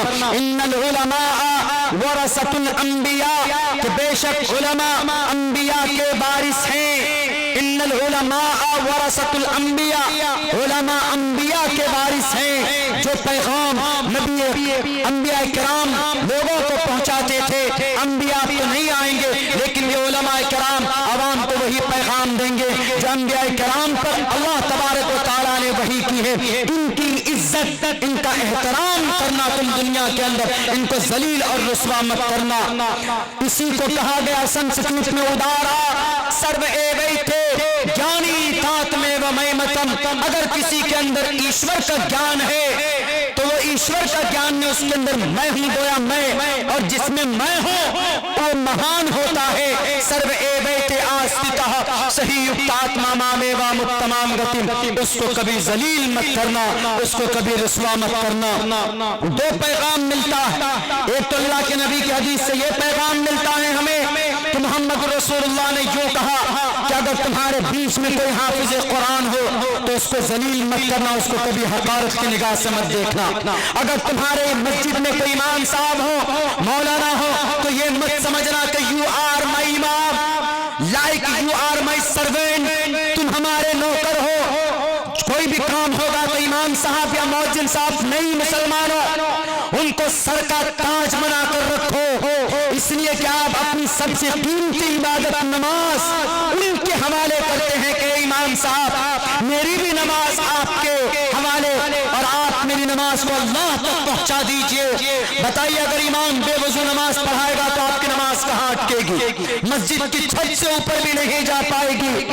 आप इतनी बड़ी जिम्मेदारी उसको दे रहे हैं, गोया कि वो आपका इमाम है, तो उसको सर आंखों पर रखिए, उनको इज्जत दीजिए, उनका सम्मान कीजिए। वो नहीं किसी मदरसे के मुहतमिम है, किसी मदरसे के हाफिज कुरान है या किसी मदरसे के कारी कुरान है, चंदा कर आपके पास पहुंचे हैं तो उनको आप इज्जत से पेश आइए। ऐसा नहीं लगना चाहिए कि वो किसी मदरसे का सफीर है जो आपके पास मांगने के लिए आया है। मौलाना अशरफ अली थानवी रहमतुल्लाहि अलैह ने अपनी एक किताब में इल्म उल उलमा में बात लिखी कि जिसके पर ज़कात फर्ज है उसको चाहिए कि वो मदरसे में जाकर ज़कात दे, ये उसकी रिस्पॉन्सिबिलिटी है। लेकिन अगर उलमा हमारे पहुंचते हैं ज़कात लेने के लिए तो गोया के ये उलमा का एहसान है जिस पर से वो फरीजा उतार रहे हैं जो उन पर फर्ज था। इसीलिए खुदा के वास्ते हमारे उलमा को कभी हकारत की निगाह से मत देखना मुसलमानों। और हमारे हिंदू भाइयों, श्रीमद् भगवत गीता का ये श्लोक है जिसके अंदर कहा गया सर्व एवैते ज्ञानी तात्मेव मयमतम आस्थितः संयुक्तात्मा मामेवम उत्तमाम गतिम। अगर तुम्हारे बीच में कोई ज्ञानी, तुम्हारे बीच में कोई मंत्र को जानता है, तुम्हारे बीच में कोई ईश्वर के ज्ञान किसी को प्राप्त है तो उसका सम्मान करो, उसको गुरु मानो, उसको जलील मत करो, उसको रुस्वा मत करो। यानी जो इज्जत जो मकाम हमारे नबी अपनी हदीस के जरिए से उलमा के लिए मुंतखब कर रहे हैं, वही चीज सेम श्रीमद् भगवत गीता में श्री कृष्ण जी हमारे हिंदू भाइयों को पैगाम दे रहे हैं। आज जहां हाफिज कुरान मिलता उसकी दाढ़ी पकड़कर घसीट कर मारते हैं। आज जहां पर कोई आलिम दीन मिलता उनको शक की निगाह से और उनको जिल्लत की निगाह से देखा जाता, ऐसा समझते हैं कि जैसे कि इनके बदन से बदबू आने लगी। अरबी पढ़ते हैं, कुरान पढ़ते हैं, पढ़ाते हैं। हमारी नजर में, अल्लाह की नजर में बहुत बड़ी फजीलत है। You can gauge them, you can imagine and their फजीला। आप उनकी फजीलत को, आप उनके बुलंदी दर्जात को आप नहीं समझ सकते, समझने की जरूरत है। अगर हम नहीं देंगे उनको वो सम्मान वो इज्जत। एक जगह हम पहुंचे राजस्थान, वहां बहुत दूर से एक शख्स आया, बड़ी बड़ी मूंछ, अभी मैंने शायद कहीं उसका मेंशन किया। घर लेके गया दुआ के लिए, इसाले सवाब के लिए। पहुंचे, देखे उनके घर में एक तरफ कुरान है और एक तरफ गणेश जी की तस्वीर है। गणेश जी जानते हैं शिव जी के बेटे, पार्वती के बेटे। एक तरफ गणेश जी, एक तरफ कुरान।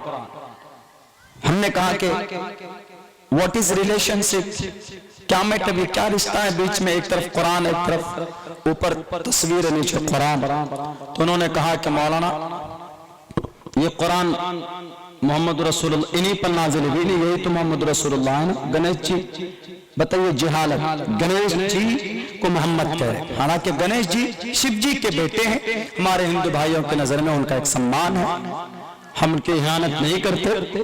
वला तसुब्बुल्लज़ीना यदऊना मिन दूनिल्लाह, इस पर अमल करते हुए। लेकिन उस आदमी का कॉन्सेप्ट देखिए, वो कौन था? वो कलमा पढ़ने वाला था, एक मोमिन था वो। उनका कॉन्सेप्ट देखिए। हमने कहा कि भाई किसने आपको बताया कि ये कुरान इन साहब पर नाजिल हुआ है? उन्होंने कहा कि कौन बताएगा, बचपन में हमने सुना था और तब से बरकतन इन दोनों को एक जगह कंबाइन कर दे रखे हुए। हमने कहा क्यों, यहां कोई मौलाना साहब नहीं है, आपके यहाँ कोई इमाम साहब नहीं, आपके यहाँ कोई आलिम दीन नहीं? उन्होंने कहा कि मौलाना 40 साल से बड़ा, आई एम 40 years, मैं 40 साल का हूं, लेकिन आज तक मैंने इमाम तो दूर की बात, या मस्जिद ही नहीं इस बस्ती में, तब 90 किलोमीटर दूर से आप लोगों को बुला कर लाए दुआ करने के लिए, मेरे अब्बा का, मेरे वालिदैन का, उनकी इसाल सवाब के लिए। बताइए, एक आलिम न होने की वजह से अकीदा कहां चला गया। Therefore, we should to respect our आलिम दीन, our उलमा किराम। हमें उनका सम्मान और हमें उनकी इज्जत करनी चाहिए। उलमा नहीं, कुरान की तालीम नहीं, तो आपका अकीदा खत्म हो जाएगा। कौन बताएगा नबी पाक अलैहिस्सलातु वस्सलाम की सीरत को? लोग गाने देते नबी पाक अलैहिस्सलाम के हवाले से कि आप अलैहिस्सलाम ऐसे थे, आप अलैहिस्सलाम वैसे थे। लोग बड़े उल्टे सीधे बोलेंगे, लेकिन हमारे उलमा होंगे तो लोगों के सामने खोल खोल कर बयान करेंगे। मेरे भाइयों, अगर आपको कोई डेमोरलाइज करता, अगर आपको कोई कहता है कि नहीं आपका कुरान पुराना हो चुका है, आपकी शरीयत पुरानी हो चुकी, याद रखिए जितने भी महापुरुष गुजरे, तारीख उठाकर देख लीजिए, दुनिया के अंदर सबसे पहला मैकेनिकल इंजीनियर अगर कोई है तो वो कुरान पढ़ने वाला। दुनिया के अंदर सबसे पहला अगर कोई सिविल इंजीनियर है तो वो कुरान पढ़ने वाला। दुनिया के अंदर अगर सबसे पहला डॉक्टरों का इमाम है तो कुरान पढ़ने वाला अबू बकर मोहम्मद बिन ज़करिया अर-राज़ी। दुनिया के अंदर अगर सबसे पहला कोई आयुर्वेदिक दवाई की खोज करने वाला है, ऑर्गेनिक इंडिया, तो वो कुरान पढ़ने वाला अबू मंसूर बगदादी। दुनिया के अंदर अगर आई सर्जन है, आंखों की मोतियाबिंद का इलाज करने वाला, ऑपरेशन करने वाला, तो वो कुरान पढ़ने वाला अहमद बिन मूसा अबुल कासिम मूसा शाकिर है। अगर दुनिया के अंदर सबसे पहले दुनिया के अंदर अगर किसी ने ऑपरेशन की खोज की, उसके आलात कोई बनाए, तो कुरान करीम पढ़ने वाला अबुल कासिम अबू बकीस अबुल कैस अबू बकीस अबुल कासिम अज़-ज़हरावी है। यूरोप के अंदर उनका नाम अबुल कैस अबू कसीस नाम से उसको जाना जाता। यूरोप के अंदर कासिम अबुल कासिम अज़-ज़हरावी को वो कुरान पढ़ने वाला था, वो शरीयत को मानने वाला था। और एक नाम तो मैंने आपको बताया ही है, दुनिया का सबसे बड़ा और पहला राइटर, सबसे महान राइटर, दुनिया का सबसे बड़ा ऐतिहासिक राइटर अगर कोई है तो उस शख्स का नाम इब्ने खुल्दून है, जो कुरान का पढ़ने वाला है। दुनिया का सबसे बड़ा मैथमेटिशियन अगर कोई है तो वह कुरान पढ़ने वाला इब्ने माजा है। दुनिया के अंदर सबसे बड़ा अगर कोई जियोलॉजिस्ट है, जियोलॉजिस्ट यही है ना मॉडर्न जियोलॉजिस्ट कौन है, मैथमेटिशियन कौन है? मैथमेटिशियन का सबसे पहला बड़ा नाम इब्ने बाजा, और सबसे बड़ा जियोलॉजिस्ट का नाम अब हमीदुल्लाह बगदादी। और सबसे पहले जनाब आई सर्जन मोतियाबिंद हो जाए, आंख का ऑपरेशन जरूरी है, इसकी खोज करने वाला सबसे पहला कौन? अभी आपके सामने मैंने नाम पेश किया, अहमद बिन मूसा शाकिर का नाम आता है दुनिया के सामने में। सारी तारीख हमसे जुड़ी हुई, कुरान पढ़ने वालों से जुड़ी हुई। पर आज हम ये समझते हैं कि कुरान पढ़ने वाले, मदरसे में पढ़ाने वाले लोग बेवकूफ होते हैं। नहीं, बुज़दिल नहीं होते, बेवकूफ नहीं होते। तारीख गवाह है, अंग्रेज के सामने में 1919 में अप्रैल मई जून में अगर जालिम अंग्रेज के सामने, तोप के सामने में खड़े होकर अगर किसी के सीने छलनी हुए थे तो यही जलियांवाला बाग है।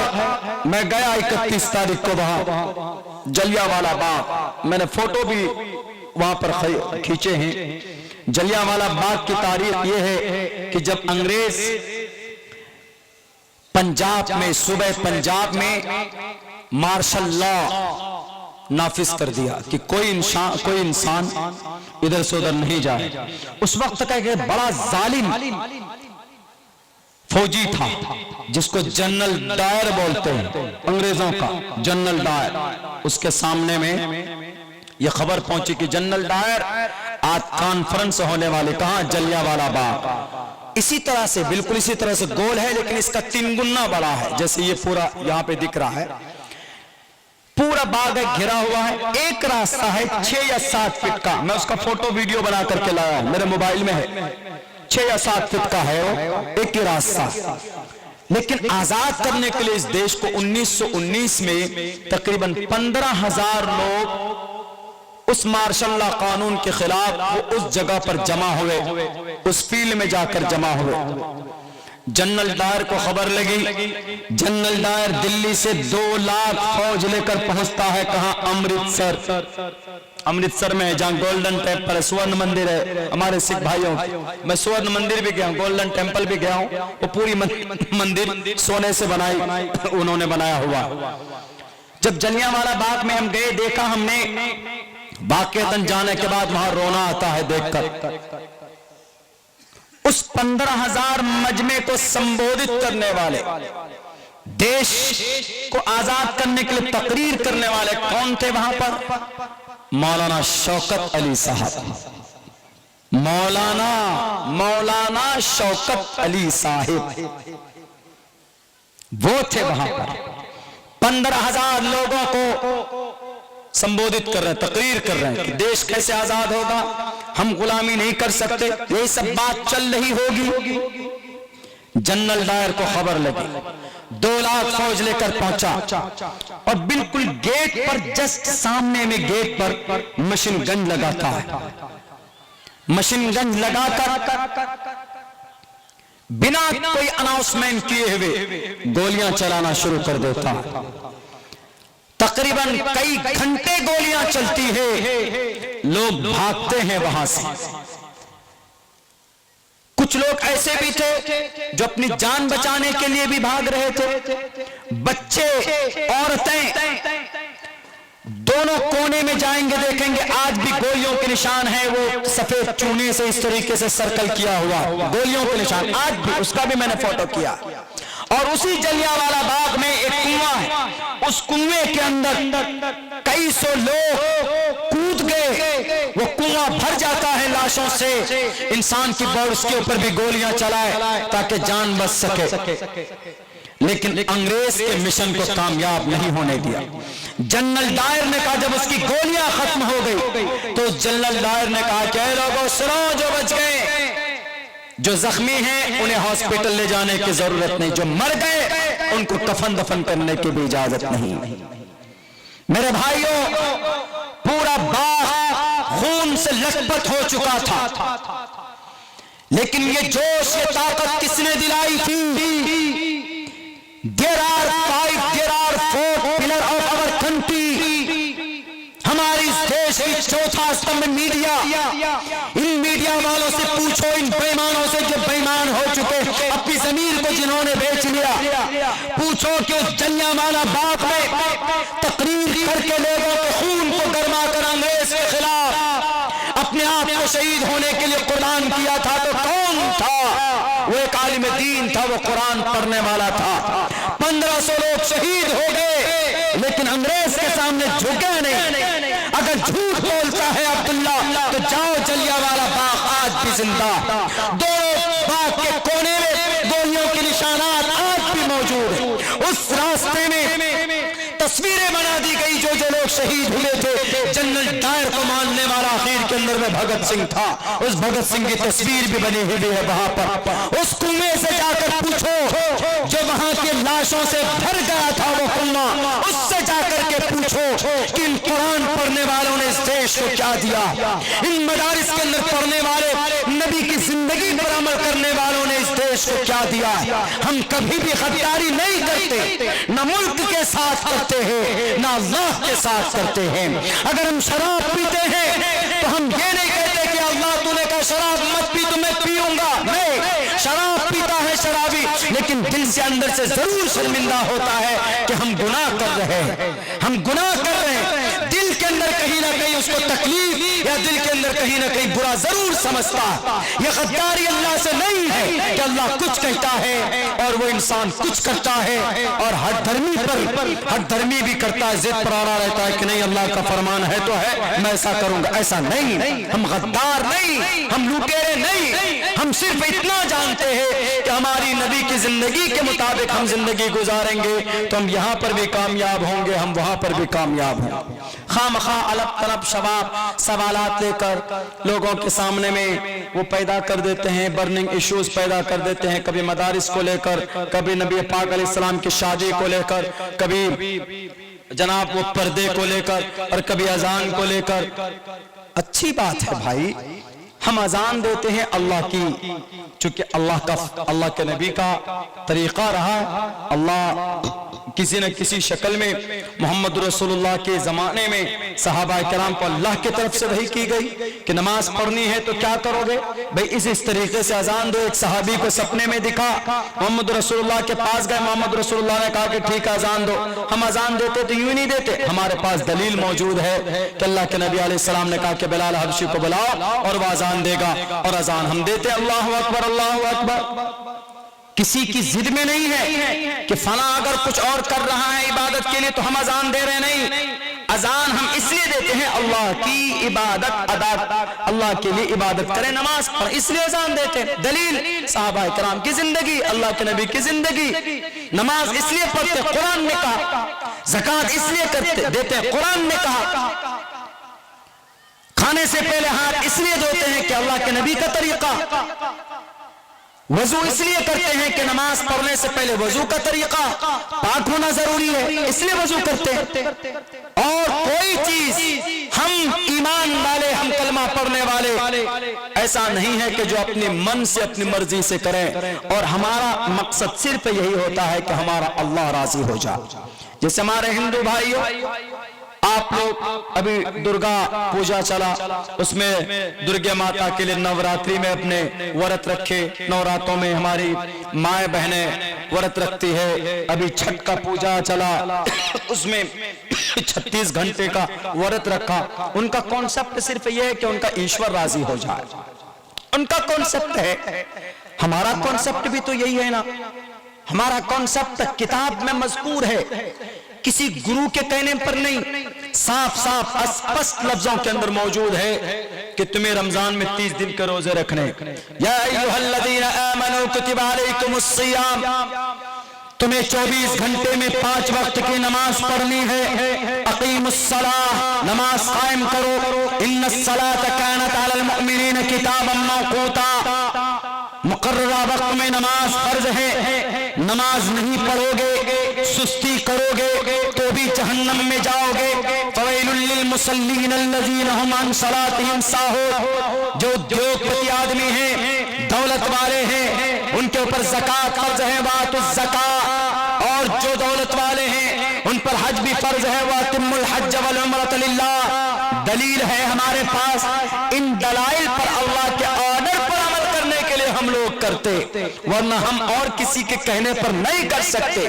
दुनिया के सारे मुफ्तियाने किराम, सारे उलमा एक मैदान एक जुबान होकर यूं कहें के लोगों ये काम और करो इबादत समझकर, कुरान और शरीयत में तो नहीं है। हम तमाम उलमा का फैसला है कि ये इबादत समझकर इस काम को करो, तो भी परमिशन नहीं है। क्यों?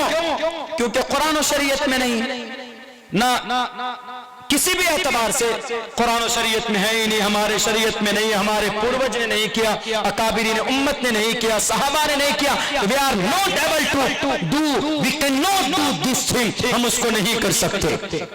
बस सिर्फ हमारा मकसद यही होता है कि इस जमीन पर हमारा अल्लाह हमसे राजी हो जाए और इस जमीन पर संतुलित हम एक अच्छी जिंदगी गुजार कर यहाँ से जाए, और कोई दूसरा और तीसरा मकसद नहीं होता। अल्लाह के नबी अलैहिस्सलाम की जिंदगी किसी भी एतबार से हम देख लें, हर एतबार से हमें अगर अमल करते हैं मोहम्मद रसूलुल्लाह की जिंदगी पर तो हमें कामयाबी मिलती है। मेरे नौजवान साथियों, मेरे दीनी और ईमानी भाइयों, आज भी अगर हम इज्जत चाहते हैं कि हमें दोबारा इज्जत मिले, तो हमें मोहम्मद रसूलुल्लाह सल्लल्लाहु अलैहि वसल्लम की जिंदगी को, उनकी सुन्नत को मजबूती के साथ थामना होगा, वरना दुनिया की कोई ताकत नहीं है जो आपको दोबारा आपको इज्जत दिला सके। मिसाल हमारे सामने मौजूद, यहूदी सबसे जलील और रुस्वा कौम है, लेकिन इस वक्त सबसे कामयाब तरीन कोई कौम है तो वो यहूद व नसार, यहूदी नसारा भी नहीं, यहूदी। और यहूदी वही कौम थी जिसको हजरत उमर फारूक के जमाने में भगा भगा कर उनके साथ भगाया था, खैबर से, अपने इलाके से भगाया था, बल्कि कुरान ने यूं कहा कि ये जिल्लत और मस्कनत इनके माथे पर लिख दी गई है। लेकिन आज ये कौम सक्सेस, आज अगर डॉक्टरेट का सबसे बड़ा निजाम कहीं चलता है तो वो यहूदियों के कब्जे में। इनका बच्चा, हमारा बच्चा ग्रेजुएशन किया हुआ, यहूदियों का बच्चा 5 क्लास का पास किया हुआ, दोनों को कंपेयर कराइए, हमारा बच्चा हार जाएगा। बताइए हमारा बच्चा कहां जा रहा है? फेसबुक पे, व्हाट्सएप पे। आपने देखा यहूदियों के बच्चों को, उसका कोई ग्रुप देखते हैं आप? वो व्हाट्सएप पे ग्रुप नहीं बनाते, वो फेसबुक पे पेज नहीं बनाते, वो वीडियो सेल्फी टिचुक नहीं लेते। वो आप सेल्फी कैसे लेंगे, वो वैसा सॉफ्टवेयर बनाते हैं। फेसबुक का ओनर कौन? Mark Zuckerberg. मेरे ख्याल से उसकी खुद की आईडी नहीं है फेसबुक में। बोलिए, पैसा कमा रहा लाखों करोड़ों रुपए। और हमारे बच्चों से पूछ लो, कलमा नहीं मालूम लेकिन वो फेसबुक की 3-4 आईडी के पासवर्ड उनको मालूम। अरे ये आईडी बनाओ, इंस्टाग्राम पे फौरन फोटो अपलोड। कई जगह तो हमने देखा जलसों में जाते हैं, मैं रूम में नहीं बैठता हूं, जहां रुकने की जगह हो तो फौरन बच्चों के वो सेल्फी के फोटो डल जाते फेसबुक पे और व्हाट्सएप पे, हम तक पहुंच जाता। इन चीजों में हमारे बच्चे तो आगे, ज़हीन है इन बच्चों में, लेकिन मिसयूज हो रहा, इनकी गाइडिंग नहीं हो रही। जलील कौम, रुस्वा कौम, जिनको 6 साल तक तड़पा तड़पा कर मारा था, कौन? किसने? हिटलर ने।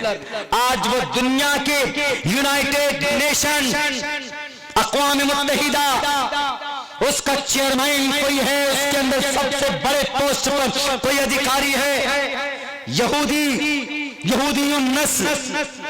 क्या आसमान से उतरे वो? नहीं, तब्दीली पैदा की उन्होंने। इक़रा बिस्मी पर अमल किया।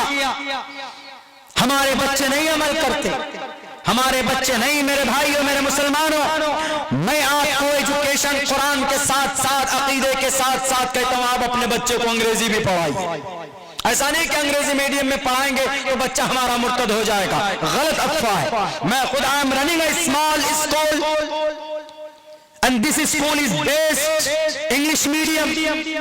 I am also able to speak with any person because in spite of that I am a Maulvi. मैं मौलवी हूँ। In spite of that I am able to give speech in front of you for the long time. In any topic, किसी topic के ऊपर हम देख सकते, कोई बड़ी बात नहीं, because I used to study in MAERCCS in Bangalore. I spent a lot of time in madrasa. I worked hard in English field. कोई बड़ी बात नहीं है, पढ़िए। एजुकेशन, तालीम से आप इज्जत कमा सकते हैं, आप अल्लाह को पहचान सकते हैं, आप अपना राइट जान सकते हैं, वरना दुनिया के अंदर लोग क्या कहेंगे कि ये गूंगे और बहरे हैं। आज भारत के अंदर कहा जाता है कि मुसलमान क्यों कमजोर हैं? क्योंकि मुसलमान पढ़ना नहीं जानते। यकीनन पढ़ाई की रेट हमारे भारत के अंदर मुसलमानों के बीच में कम है, लेकिन क्या हम गबी जहन के होते हैं? नहीं।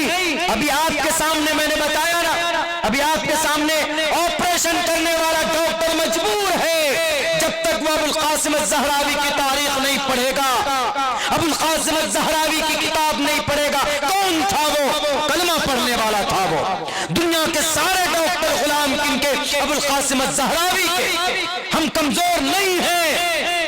दुनिया का पूछो चेचक की बीमारी का इलाज किसने निकाला? जिनको दुनिया ने डॉक्टरों का इमाम माना, उस शख्स का नाम अबुल कासिम, उस शख्स का नाम अबू बकर मोहम्मद बिन ज़करिया अर-राज़ी, जिन्होंने चेचक जैसी मुहलिक बीमारी की दवाई खोज की। वो कौन था? वो कलमा पढ़ने वाला था, वो कुरान पढ़ने वाला था वो। मेरे भाइयों, अबू मंसूर बगदादी आज ऑर्गेनिक इंडिया दवाई, इनऑर्गेनिक ब्रांडेड दवाई है। एक कितनी शीशी नीचे 500 रुपए की आती है उसकी दवाई की। ताकतवर दवाइयां, प्योर दवाई होती है। आयुर्वेदिक दवाई को अंग्रेजी में क्या बोलते हैं, ऑर्गेनिक। इस ऑर्गेनिक दवाई की खोज किसने की? 500 दवाइयों के नाम लिखे और उस किताब का नाम किताबुल अदविया। इस किताबुल अदविया को लिखने वाला कोई बाइबल पढ़ने वाला नहीं है, कोई गीता पढ़ने वाला नहीं है, कोई ऋग्वेद पढ़ने वाला नहीं है, बल्कि उस किताब को लिखने वाला है कुरान पढ़ने वाला, जिसका नाम अबू मंसूर बगदादी। हवाई जहाज पर बैठते, पूछो फादर ऑफ एविएशन कौन? हवाई जहाज बनाने वाला कौन? आज कोई बल्ब बना लेता है तो बल्ब बनाने वाला कौन? फला आदमी, उसका नाम होता है। लेकिन इतनी सारी चीजें जो बनाई गई, किसने बनाई? कुरान पढ़ने वालों ने, मोहम्मद रसूलुल्लाह के गुलाम ने, आशिक रसूल जो हो उन्होंने। 1923 में कॉन्फ्रेंस हुई थी, कहां? लंदन के अंदर। उस कॉन्फ्रेंस में डॉक्टर का इमाम, 1923 में डॉक्टरों का इमाम, बताइए पूरी दुनिया के डॉक्टर का इमाम तो एक ही आदमी होगा ना। आपके गांव का ईदगाह का इमाम एक ही होगा, मस्जिद अलग हो सकती है, 5 मस्जिद है 5 इमाम, लेकिन ईदगाह का इमाम उसी को मनाते हैं जो बड़ा होता है। तो पूरी दुनिया के डॉक्टरों का इमाम कौन? अबू बकर मोहम्मद बिन जकरिया अर-राजी। किसी मुसलमान ने यह खिताब नहीं दिया था, बल्कि लंदन के कांग्रेस तिब्बी कमेटी के जरिए से वो कॉन्फ्रेंस मुनाकिद हुई थी और टोटल डॉक्टर्स के जरिए से वहां पर वो कॉन्फ्रेंस हुई थी। उस कॉन्फ्रेंस में यह खिताब दिया गया था अबू बकर मोहम्मद बिन जकरिया अर-राजी को। कौन था अबू बकर मोहम्मद बिन जकरिया अर-राजी? अल्लाह के नबी के दीवाने थे, वो कुरान पढ़ने वाले थे। इसीलिए ये कॉन्सेप्ट गलत है कि ये कलिमा पढ़ने वाले का बच्चा कमजोर होता है। नहीं जनाब, कैपेसिटी होती है, बहुत कैपेसिटी होती है। हम इतनी बात अगर बोलेंगे तो आप में से बहुत से आदमी कहेंगे कि भाई मौलाना को इतनी बातें कैसे याद रहती है। मैं तो कुछ नहीं हूं, 3,22,000 से ज्यादा कुरान को बच्चे याद कर लेते। बताइए कितने ज़हीन होते हैं?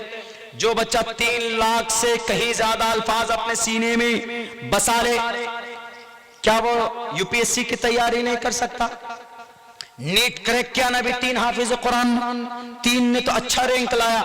नीट यूपीएससी के बाद दूसरी पोजीशन नीट की आती, बहुत हेवी और बहुत हाई और बहुत हार्ड एग्जाम होता है उसका।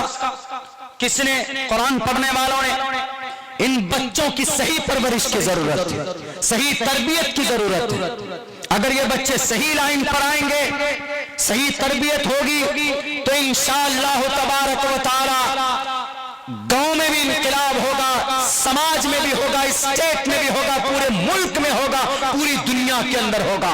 और पूरी दुनिया को ये बात तस्लीम करनी पड़ेगी कि ये नबी वाले लक़द कान लकुम फी रसूलिल्लाहि उस्वतुन हसना के मिज़दार, उनके दीवाने हैं ये, आशिक़ रसूल हैं। ये सुन्नत की बात नहीं, बल्कि सुन्नत पर अमल करते हैं तो उनका ज़हन तेज होता है।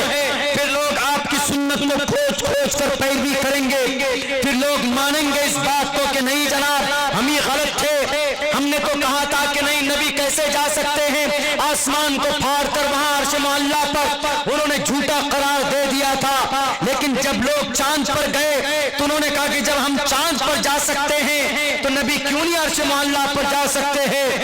हजरत उमर फारूक रज़ी अल्लाह तआला ने बैठे बैठे अपने मसनद पर बैठकर कहा था या सारिया अल जबल, ए सारिया, हजरत सारिया को कहा था मीलों दूर, हजारों किलोमीटर दूर थे और पीछे से हमला आवर होने वाला था, कोई जालिम कोई दुश्मन, उन्होंने यहीं पर बैठे हुए कहा कि या सारिया तुम्हारे पीछे दुश्मन है, जरा बचकर बचो उनसे, उनका मुकाबला करो।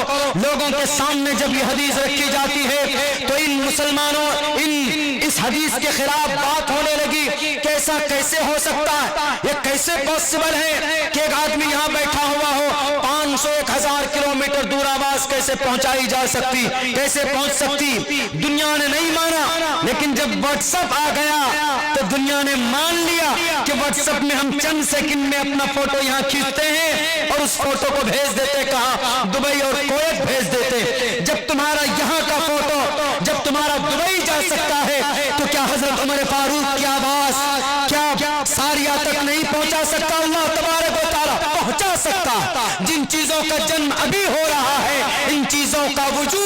अब से पहले हो चुका है। मेरे भाइयों, मेरे साथियों, इसीलिए हम उस शरीयत से जुड़े हुए, हम उस नबी की उम्मती जो क़यामत तक जितनी भी चीजें वजूद में आएंगी उन तमाम चीजों को अल्लाह के नबी अलैहिस्सलाम के जमाने में अल्लाह तबारक व तआला ने करके दिखाया। आज गोली बनी है जनाब, आज गोली 315 का कारतूस, AK-47 की गोली आज बनी है। अल्लाह तबारक व तआला ने 1490 साल पहले उस गोली को दुनिया के वजूद में लाकर दिखा दिया। कौन सी गोली? तैरन अबाबील के चोंच में जो पत्थर, वो पत्थर जब अबरहा के लश्कर को लगता था, वो पत्थर गोली से भी तेज काम करता था। उस गोली को देख, उस पत्थर को देखकर दुनिया के अंदर गोली का वजूद हुआ, गोली को वजूद में लाए। एहसान है दुनिया वालों पर किसका? इस्लाम का, कुरान का, मोहम्मद रसूलुल्लाह सल्लल्लाहु अलैहि वसल्लम का। वो अलग बात है कि लोग बदनाम करने की कोशिश करते हैं, लेकिन मेरे मुस्लिम भाइयों, अपने बच्चों को इतना एजुकेशन हम दे दें अपने इस्लाम के ताल्लुक से भी और दुनियावी उलूम भी, मना नहीं है। अंग्रेजी में बात करना, सीखना, सिखाना मना नहीं है। आप बच्चों को ग्रेजुएशन पढ़ा रहे हैं, वो भी मना नहीं है। इंटर मैट्रिक की तालीम दे रहे हैं, वो भी मना नहीं। उससे ऊपर भी आप अगर तालीम दे रहे हैं, वो भी मना नहीं। लेकिन सबसे पहले first of all you have to educate your child according your concept, according to the Quran and sharia. पहले आप अपने बच्चे को मकतब में भेजें, उसका अकीदा प्योर हो जाएगा, हाफिज कुरान बना दीजिए। आफ्टर हाफिज कुरान, आपका बच्चा हाफिज कुरान बनने के बाद भी एकेडमिक क्वालिफिकेशन मजबूती के साथ पढ़ सकता है, अच्छे नंबरात ला सकता है। तारीख गवाह, एक कासमी साहब कश्मीर के, वो IAS एग्जाम को क्रैक किया, UPSC निकाल करके IAS डिस्ट्रिक्ट मजिस्ट्रेट बना। कर सकते हैं बच्चे, कोई बड़ी बात नहीं, हम भी कर सकते हैं।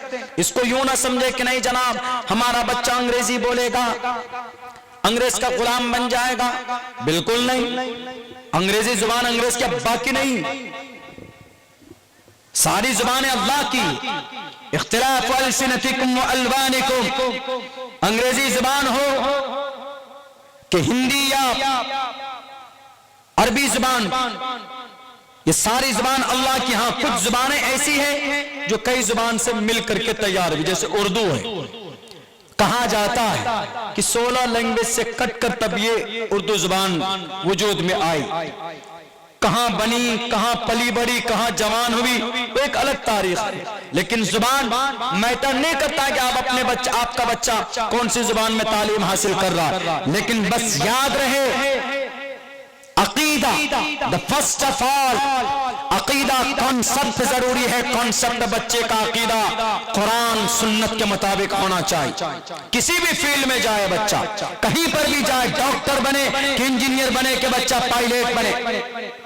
जब एक हाफिज कुरान 10 लाख अल्फाज वाली किताबें अल कानून किताब लिख सकता है, तो क्या हमारा बच्चा भी क्या matric, inter, graduation, MBBS, MD, NEET नहीं निकाल सकता? आसानी के साथ निकाल सकता है, और इसकी परमिशन भी इस्लाम ने मना नहीं किया है कि नहीं जनाब तुम मत सीखो। अल्लाह के नबी अलैहिस्सलातु वस्सलाम ने एक सहाबी रसूल को अल्लाह ने ऑर्डर दिया था, मात्र 17 दिन के अंदर उस सहाबी ने दूसरी लैंग्वेज सीख कर बताया था, लातीनी जुबान सीख करके, और उस वक्त वो ट्रांसलेट करते थे उस जुबान को, अल्लाह के नबी की जुबान उन तक पहुंचाते थे, उनकी जुबान का ट्रांसलेशन अल्लाह के नबी के पास रखते थे। दुनिया की लैंग्वेज सीखना गुनाह नहीं, उनकी कल्चर को सीखना गुनाह, अंग्रेजी सीखना गुनाह नहीं। आज तो ये समझते हैं अगर कोई अंग्रेजी बोलता है ये महान आदमी है क्योंकि अंग्रेजी बोल रहा है। मैं नहीं समझता हूं कि जुबान की वजह से किसी की फजीलत या किसी की इज्जत होती है। आदमी के अंदर की सलाहियत की वजह से उसका मकाम मर्तबा पहचाना जाता है। कोई अंग्रेजी बोले तो आप उसको सर पर उठा लेंगे, और कोई हाफिज कुरान हो तो आप उसको उसको जिल्लत की निगाह से देखेंगे। नहीं, उस अंग्रेजी बोलने वाले की कोई कीमत अल्लाह की निगाह में नहीं है। जो मकाम, जो फजीलत एक हाफिज कुरान की अल्लाह तबारक व तआला ने आखिरत के अंदर रखी है, और उनके माँ बाप को तो सूरज से ज्यादा चमकदार ताज पहनाएगा कयामत में जिसने अपने बच्चे को हाफिज कुरान बनाया हो। और अंग्रेजी बोलने वाला, what is your name? My name is Abdullah.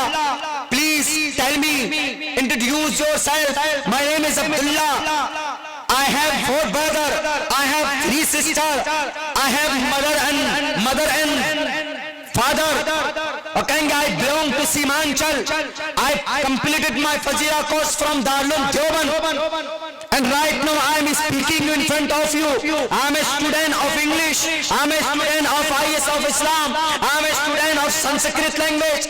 And I have spent 14 and 15 years completely in any kind of, in different kind of madrasa. बहुत सारे मदरसों में हमने तालीमात हासिल की। तो हमारे इंग्लिश बोलने से ये नहीं दिमाग में बात आनी चाहिए कि मौलाना अब्दुल्ला इंग्लिश बढ़िया बोलते हैं तो आइए वेलकम मोस्ट। नहीं, हमारे अंदर, हमारे सीने में कुरान है। अहादीस को हमने याद किया, कुरान के हकामात, बाज़ हकामात को हम समझते हैं। कुरान की आयतों को कोई पढ़े तो हम समझते हैं। अल्लाह तबारक व तआला ने अपने फजल करम से उस्ताद के सामने बैठकर ये चीजें अगर हमने हासिल की है तो उसके बलबूते पर, उसकी बुनियाद पर हमारी इज्जत और हमारा सम्मान होना चाहिए। अंग्रेजी नहीं, मैं कुछ नहीं समझता, अपनी जूतियों पर रखता हूँ लैंग्वेज। इस लैंग्वेज को सिर्फ इसलिए कि नहीं जनाब ये अंग्रेजी अंग्रेज की लैंग्वेज है। Therefore we should to respect them, we should to respect the अंग्रेजी लैंग्वेज। बिल्कुल गलत बात। ग्रामर टूट जाता है अंग्रेजी का बोलते समय में, अरबी का ग्रामर नहीं टूटता है बोलते समय में। पूछ लीजिए उलमा बैठे अंग्रेजी में क्या बोलेंगे, I am going to Lucknow, लेकिन शॉर्टकट में क्या बोलते हैं, वेर आर यू गोइंग, कहां जा रहे, लखनऊ, सारे हज़फ, गोइंग टू लखनऊ, सब्जेक्ट हज़फ, मुब्तदा हज़फ, सिर्फ खबर को बोल देते हैं। पूरा लैंग्वेज सेंटेंस बदल जाता है, लेकिन अरबी के अंदर सेंटेंस नहीं बदलते। माजी है तो माजी, कायदा है, मुजारे हैं, फ्यूचर है तो फ्यूचर इस्तेमाल होता है। ये निजाम, ये तरतीब अरबिक ग्रामर के अंदर है। अंग्रेजी ग्रामर के अंदर तो बहुत तब्दीलियां होती, बदल जाती हैं। 15 साल 20 साल के अंदर कोई और वर्ड इस्तेमाल होता है, 15-20 साल के बाद में कोई और वर्ड इस्तेमाल होता है। अल्हम्दुलिल्लाह अरबिक के अंदर ऐसा नहीं होता। अगर होगा, बदलेगा भी तो कायदा नहव सर्फ का वही रहेगा, उसके अंदर तब्दीली नहीं हो सकती। और सबसे बड़ी खूबसूरती यह है कि अरबी जुबान अल्लाह तबारक व तआला की जुबान, अरबी जुबान में कुरान नाजिल हुआ, अरबी जुबान जन्नतियों की जुबान होगी। सबसे बड़ी दलील और सबसे बड़ी खुशी की बात यह है, अंग्रेजी जुबान अंग्रेज लोग नहीं वहां पे कहेगा, O my lord please forgive me, please enter myself into the heaven, हमें जन्नत भेज दीजिए, हमें माफ कर दीजिए। नहीं, वहां पर नहीं होगा। वहां पर अल्लाह कहेगा लिमनिल मुल्कुल यौम, बताओ किसकी हुकूमत। अरबी के अंदर लिल्लाहिल वाहिदिल क़हार, I am a king of the world, मैं हूं यहां का मालिक। दुनियावी एतबार से, दुनिया की किसी चीज से मरऊब होकर मुतासिर मत हुई अपने अकीदे को और अपने कॉन्सेप्ट और अपनी सोच के अंदर। मेरे भाइयों, चूंकि वक्त भी काफी हो रहा, बस सीरतुन नबी का जलसा था तो मैंने सोचा कि कुछ सीरतुन नबी के हिस्से आ जाए और कुछ हिस्ट्रिकल बातें जो नहीं जानते थे, हम लोग नहीं जानते हैं, लेकिन जरूरी है उनको बयान करना। क्यों? क्योंकि आजकल लोग तो यही समझते हैं कि इस्लाम, मुसलमान सिर्फ नमाज रोजा, उनको याद दिलाना जरूरी है कि जिस हवाई जहाज पर तुम बैठते हो उसको किसी मुसलमान ने बनाया। डॉक्टर जो ऑपरेशन करते हैं, वो जो ब्लेड इस्तेमाल करते हैं, वो किसी मुसलमान ने बनाया। MBBS डॉक्टर कोई बनता है तो वो अल कानून किताब पढ़कर बनता है जो किसी मुसलमान ने लिखा है। मोतियाबिंद हो जाए तुम्हारी आंख में तो सबसे पहला आई सर्जन अगर दुनिया का कोई है तो वो कोई मुसलमान है। बताना जरूरी है। वरना ये कहेंगे कि तुम लोग कलमा कलमा करते हो, नमाज नमाज करते हो, दुनिया को क्या दिया? भारत नहीं, दुनिया पर एहसान है कलमा पढ़ने वालों का, पूरी दुनिया पर। वमा अरसलनाका इल्ला रहमतन लिल आलमीन, जो ही नहीं कहा, हमारे अल्लाह के नबी रोल मॉडल थे, साथ में रहमतुल लिल आलमीन भी थे। इस दुनिया को बचाया भी अल्लाह के नबी ने। वो कैसे बचाया? बहुनाम जन्मनामन्ते ज्ञान मान माम पदपदीयते वासुदेव सर्वमिति सा महात्मा सुदुर्लभः। अल्लाह के नबी को अल्लाह ने नबूवत के लिए चुना। इस मंत्र में श्रीमद् भगवत गीता 7वां अध्याय 18वां श्लोक, बहुनाम जन्मनामन्ते ज्ञान मान माम पदपदीयते वासुदेव सर्वमिति स महात्मा सुदुर्लभः। आखिर जमाने में एक महान इंसान आएंगे जो लोगों के बीच, जिन तक हमारा पैगाम पहुंचेगा। और सुनो लोगों, वो बड़ा महान होगा। महान इसलिए होगा, वो पूरी दुनिया का रक्षक होगा, पूरी दुनिया का जगतपति असिनाश दूध मन मठेश्वर्य गुणान्वितः। इस धरती का गुरु होगा, जगतपति होगा, इस जगत का पति होगा। पति मीन्स हिफाजत करने वाला, जगत मने दुनिया, पति मीन्स हिफाजत करने वाला। किनको कहा? नबी को। क्यों कहा पति? पूरी दुनिया का पति क्यों कहा? मुहाफिज क्यों कहा? क्योंकि आपको तारीख मालूम है कि हजरत लूत अलैहिस्सलाम की कौम ने नाफरमानी की। उस कौम को अल्लाह ने जमीन से, हजरत जिब्राइल आए जमीन पर, जमीन उनके पूरे गांव में नीचे पट डालकर उनके बस्ती को लेकर गए आसमान पे, वहां से पटक दिया।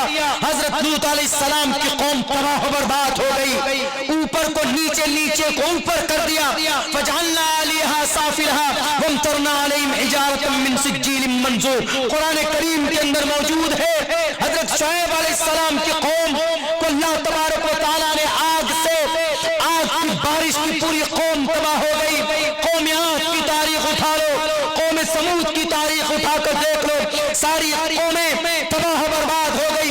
फजअलना सरसरहा अलैहिम सख्खर लयाली व समानिया।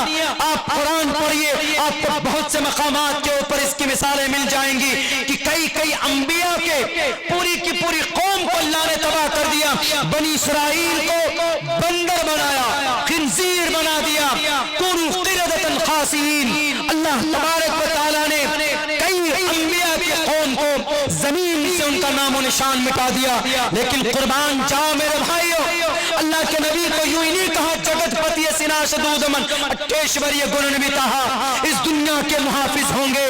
मरते वक्त आप अलैहिस्सलाम को सबसे ज्यादा किस बात की चिंता, किस बात की खबर थी? आते हैं रूह कब्ज करने, अल्लाह के नबी को गमगीन देखते हैं। अल्लाह के नबी फरमाते हैं, अल्लाह के नबी से कहा जाता है, अल्लाह के नबी चलिए आपका वक्त हो चुका। अगर आप कहें तो अल्लाह के नबी आपका टाइम बढ़ा दें, आप इशारा करें, इजाजत दें तो आपको इस दुनिया से लेकर चलें, आपके रूह को कब्ज करें। तो अल्लाह के नबी ने कहा कि एक सवाल जाकर पूछ करके आओ, वादा करके आओ, पहले अल्लाह से वादा करके आओ कि मेरे मरने के बाद, मेरे वफात के बाद मेरी इस पूरी कौम को एक साथ अल्लाह से कहना कि तबाह बर्बाद नहीं करेंगे, वरना इस कौम के गुनाह इतने। अल्लाह के नबी की कौम में सिर्फ मुसलमान नहीं आते, इस कौम के गुनाह इतने, जिना में आगे, शराब पीने में आगे, बेईमानी में आगे, कुर्सी इख्तिदार के लिए दूसरों का कत्ल करते, झूठ बोलते, रेप भी करते, माँ बाप को जलाकर भस्म कर देते, शराब पीते, शादी से पहले नाजायज बच्चा पैदा हो जाता है जनाब, चुगलखोरी में आगे, गीबत में आगे, तजस्सुस में आगे, सारे बड़े गुनाह। ये कलयुग है।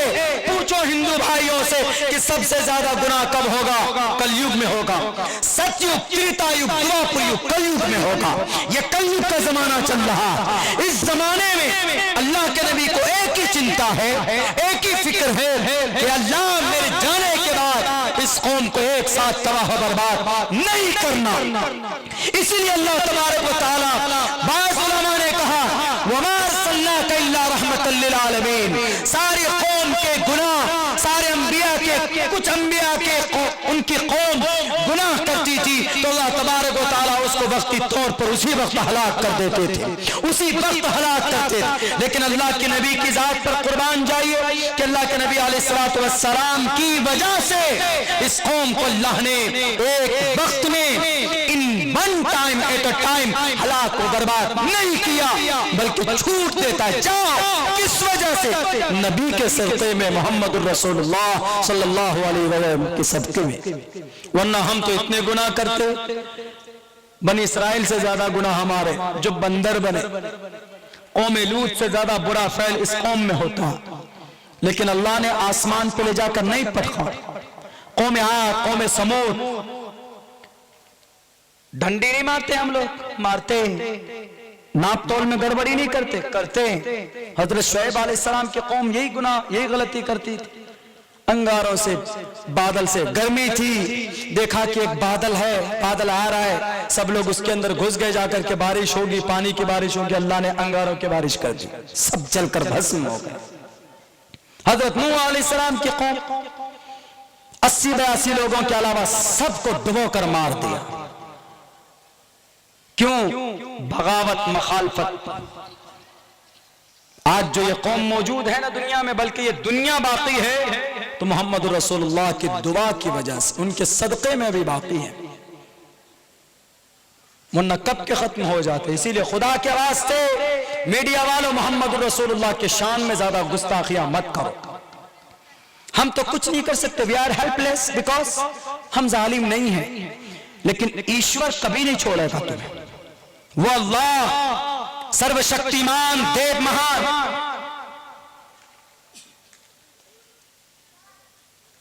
भोलेनाथ तेने, दंडेने, चोरम एन पार्वती ही अस्ति। कौन? इस दुनिया को नष्ट करने वाले दो बड़ी ताकत, भोलेनाथ, पार्वती जी उनकी अहलिया वाइफ, वो भी देख रहा है। शिव जी को भोलेनाथ बोलते हैं। और दुनिया के अंदर भूकंप, जलजला, नष्ट करना किसी इलाके को, कभी पुल तोड़ देता है ईश्वर, वो शिव जी का काम। गुजरात में भी पुल टूटा, बहुत सारे लोग इस दुनिया से चले गए। अल्लाह उनके परिवार वालों को सब्र दे। ये हादसा नहीं होना चाहिए, कुछ करप्ट लोगों की वजह से ये हादसा हो जाते हैं। लेकिन ये करता कौन है? शिव जी करते हैं। लेकिन शिव जी देखता है कि पाप भर गया है इन लोगों का, सबक देना चाहते हैं इन लोगों को।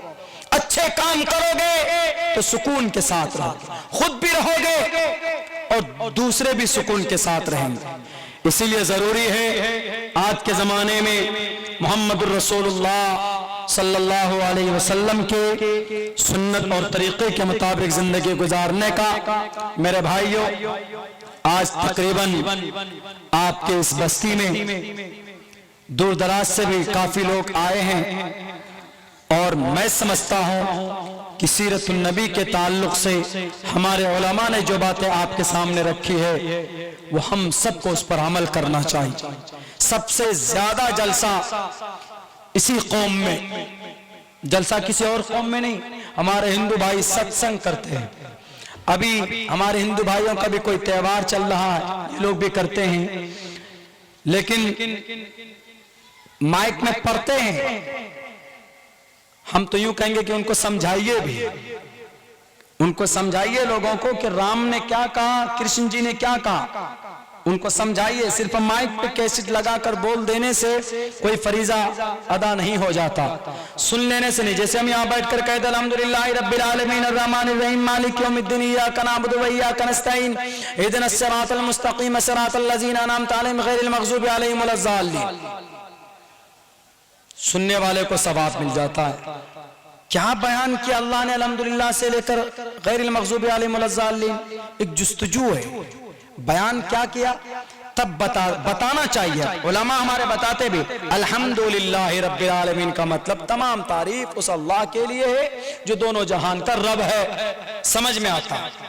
अब हमारे हिंदू भाई को भी चाहिए कि जैसे कोई भजन चलता है, कैसेट चलता है, कोई मंत्र पढ़ा जाता है, सपोज दैट मंत्र या श्लोक यही पढ़ते जैसे उदारा सखी लोगो अलग हो जाओ, सर्व एवैते ओम सहनावतु, ओम सहनावतु सहनो भुनक्तु सहवीर्यं कर्वावहे तेजस्वनावधीतमस्तु मा विद्विषावहे ब्रह्मानंतमनादि विश्वकुर्दजं सत्यं परं शाश्वतं विद्या यस्य सनातनी नगम हृदय। ओम सहनावतु, ए ईश्वर परमात्मा विष्णु शिव आकार मकार सकार, सहनावतु जो सर्वशक्तिमान है, हम आपकी कृपा से आपकी शक्ति से हम ये चाहते हैं कि हम मिलकर रहें, हम इस जमीन पर शांति के साथ रहें। सहनावतु का ये तर्जमा है। हम अगर सिर्फ पढ़ देंगे तर्जमा नहीं बताएंगे तो लोग क्या समझेंगे। इसीलिए कहीं पर भी अगर तकरीर भी हो, अरबी आयत भी पढ़ी जाए, सूरह फातिहा पढ़े तो उसका एक्सप्लेन होना चाहिए अल्लाह क्या कहना चाहता है। अगर कहीं पर भजन हो, मिसाल के तौर पर अगर कहीं पर हनुमान चालीसा पढ़ा जा रहा हो, जय हनुमान ज्ञान गुण सागर, जय कपीस ते हो लोक उजागर, राम दूत अतुलित बलधामा, अंजनी पुत्र पवन सुत नामा, तो इसका एक्सप्लेन भी होना चाहिए। जय हनुमान ज्ञान गुण सागर, हनुमान जी का जय हो जो ज्ञान वाले हैं, जो गुण वाले हैं, जो ज्ञान और गुण के सागर हैं। जय हनुमान ज्ञान गुण सागर, जय कपीस ते हो लोक उजागर। जय मीन्स आपका हनुमान जी का जय हो, कपीस एक नाम है हनुमान जी का, ते हो लोक उजागर, तीनों लोक में उनका बड़ा चर्चा है, ते हो लोक उजागर। अब सिर्फ अगर लगा देंगे माइक में जय हनुमान ज्ञान गुण सागर, जय कपीस ते हो लोक उजागर, रामदूत अतुलित बल जामा, अंजनी पुत्र पवन सुत नामा, सिर्फ सुनेंगे क्या कह रहे हैं समझ में नहीं आएगा। नहीं, अगर उसका एक्सप्लेन भी हो तो उससे यह पता चलेगा कि इससे हमको क्या मैसेज मिल रहा। जैसे इसमें एक बहुत अच्छा मैसेज है, रामदूत अतुलित बलदामा, अंजनी पुत्र पवन सुत नामा, कंचन वरन विराज सुबेशा, कानन कुंडल कुंचित केशा। कंचन वरन विराज सुबेशा, कानन कुंडल कुंचित केशा। वो हनुमान वो हैं जो अच्छाई का हमेशा साथ देते हैं, उनके करीब हो जाते हैं, और जो गलत काम होता वो उनका साथ नहीं देते। अच्छा मैसेज है। कुरान में भी इसका तज़किरा है, तावनु अलल बिर्रि वत तक़वा वला तावनु अलल इस्मि वल उद्वान। अगर कोई नेक काम करता है तो उसको सपोर्ट करो, लेकिन अगर कोई गलत काम कर रहा, चोरी कर रहा, तो उसका साथ मत दो। चलो यार घूम के आते हैं, कहां जा रहे हैं, थोड़ा सा चढ़ा ले पौवा, साथ हो जाते, हाँ चलो। अरे यार पैसे नहीं थे मेरे पास, ये लो 50 रुपए मुझे कल दे देना। ये बुराई पर ताबुन। हाँ, अगर कोई यार मुझे जुमा पढ़ने के लिए जाना, नमाज पढ़ने के लिए जाना है, तुम भी पढ़ो। नहीं मैं तो नहीं जाऊंगा, मेरे कपड़े खराब है, सबसे पहले ये उज्र पेश किया जाता है। बिकॉज आई एम अ बालिग, आई एम 14 ईयर्स कंप्लीटली। मैं 14 का हो गया हूं, मैं बालिग हो गया हूं। मोबाइल देख देख कर मैं नमाज नहीं पढ़ने जा सकता। अच्छा कोई बात नहीं, तुम नहीं जाओगे, लेकिन मुझे मस्जिद तक छोड़ दो। फौरन गाड़ी में बैठाओ, उसको मस्जिद तक छोड़ दो। ताबनु अलल बिर। कोई चोरी करने जा रहा, नहीं मैं नहीं तुमको बाइक दे सकता या मैं सपोर्ट नहीं कर सकता। तो यहां पर वो बात कही गई, कानन कुंडल कुंचित केशा, कंचन वरन विराज सुबेशा, कानन कुंडल कुंचित केशा। हनुमान चालीसा है, बड़ा झगड़ा हुआ था आपके उत्तर प्रदेश में बहुत ज्यादा। एक तरफ अजान, एक तरफ हनुमान चालीसा का खूब चला था। इसके ऊपर हमने बहुत तफसील से बात की थी, बहुत तफसील से बात की थी। तो हमारा मकसद सिर्फ ये होता है संस्कृत का कि कुछ गलतफहमियां जो है वो हम समझाते हैं हिंदू भाइयों को भी, कि इसमें लड़ने झगड़ने की बात नहीं। हम अजान में सिर्फ अल्लाह की तारीफ करते हैं, और हनुमान चालीसा में श्री हनुमान जी का तज़किरा है। श्री हनुमान जी जो एक दूत थे, हनुमान जी एक दूत थे, यानी श्री रामचंद्र जी के दूत, उनकी मदद के लिए सुखदेव ने दिया था। जब सीता का अपहरण हुआ था, एक लंबा वाकया है, बहुत टाइम लग जाएगा, तो उनको दिया था एक दूत के तौर पर, एक मुईन मददगार के तौर पर कि जाइए ये आपकी मदद करेंगे। वानर सेना के जरिए ही तो लंका फतह किए थे श्री रामचंद्र जी। तो एक दूत का तज़किरा है, एक दूत की तारीफ है, और अजान में किसकी तारीफ है? अल्लाह की तारीफ है, सिर्फ अल्लाह की तारीफ। मोहम्मद रसूलुल्लाह को उनका दूत नहीं बल्कि पैगंबर अवतार बताया गया। अवतार मीन्स उनका रसूल और अल्लाह का नबी बताया गया। एक तरफ अल्लाह की ईश्वर की तारीफ और एक तरफ दूत की तारीफ। There is quite different and this is the biggest personality and this is the lowest personality. How can accept and both? हम कैसे उनको कबूल कर सकते हैं? बेरेकर संस्कृत इसलिए हम पढ़ते हैं, लोगों के बीच में समझाते हैं। हमारा मकसद बिल्कुल ये नहीं होता कि हम संस्कृत पढ़कर अपना नाम रोशन करें कि मैं मंत्र पढ़ूंगा तो लोग हमारा नाम करेगा, नहीं। जो कोई टॉपिक नया इशू आता है तो मुताले में, स्टडी में लाकर उसको हम पढ़ते हैं, ताकि जो गलत फहमियां पैदा की जाती है हमारे किताबों के हवाले से हम वो सोल्व करें। हमने जिहाद के ऊपर पे भी बात की थी, जहां पर पर्दे का मसला आया था, तो वहां पर भी हमने वो श्लोक भी पढ़े थे, कुरान की आयत पढ़ी थी। हमने कहा कि हमारे कुरान में कहीं पर, कुरान करीम में तकरीबन 7 जगहों पर पर्दा है, पर्दे की फजीलत है, पर्दे के अहकामात बयान किए गए हैं। तो वहीं पर वेदात के अंदर में भी बताया गया है कि औरत का क्या सम्मान है, औरत के कपड़े कहां तक होने चाहिए। वो श्लोक है,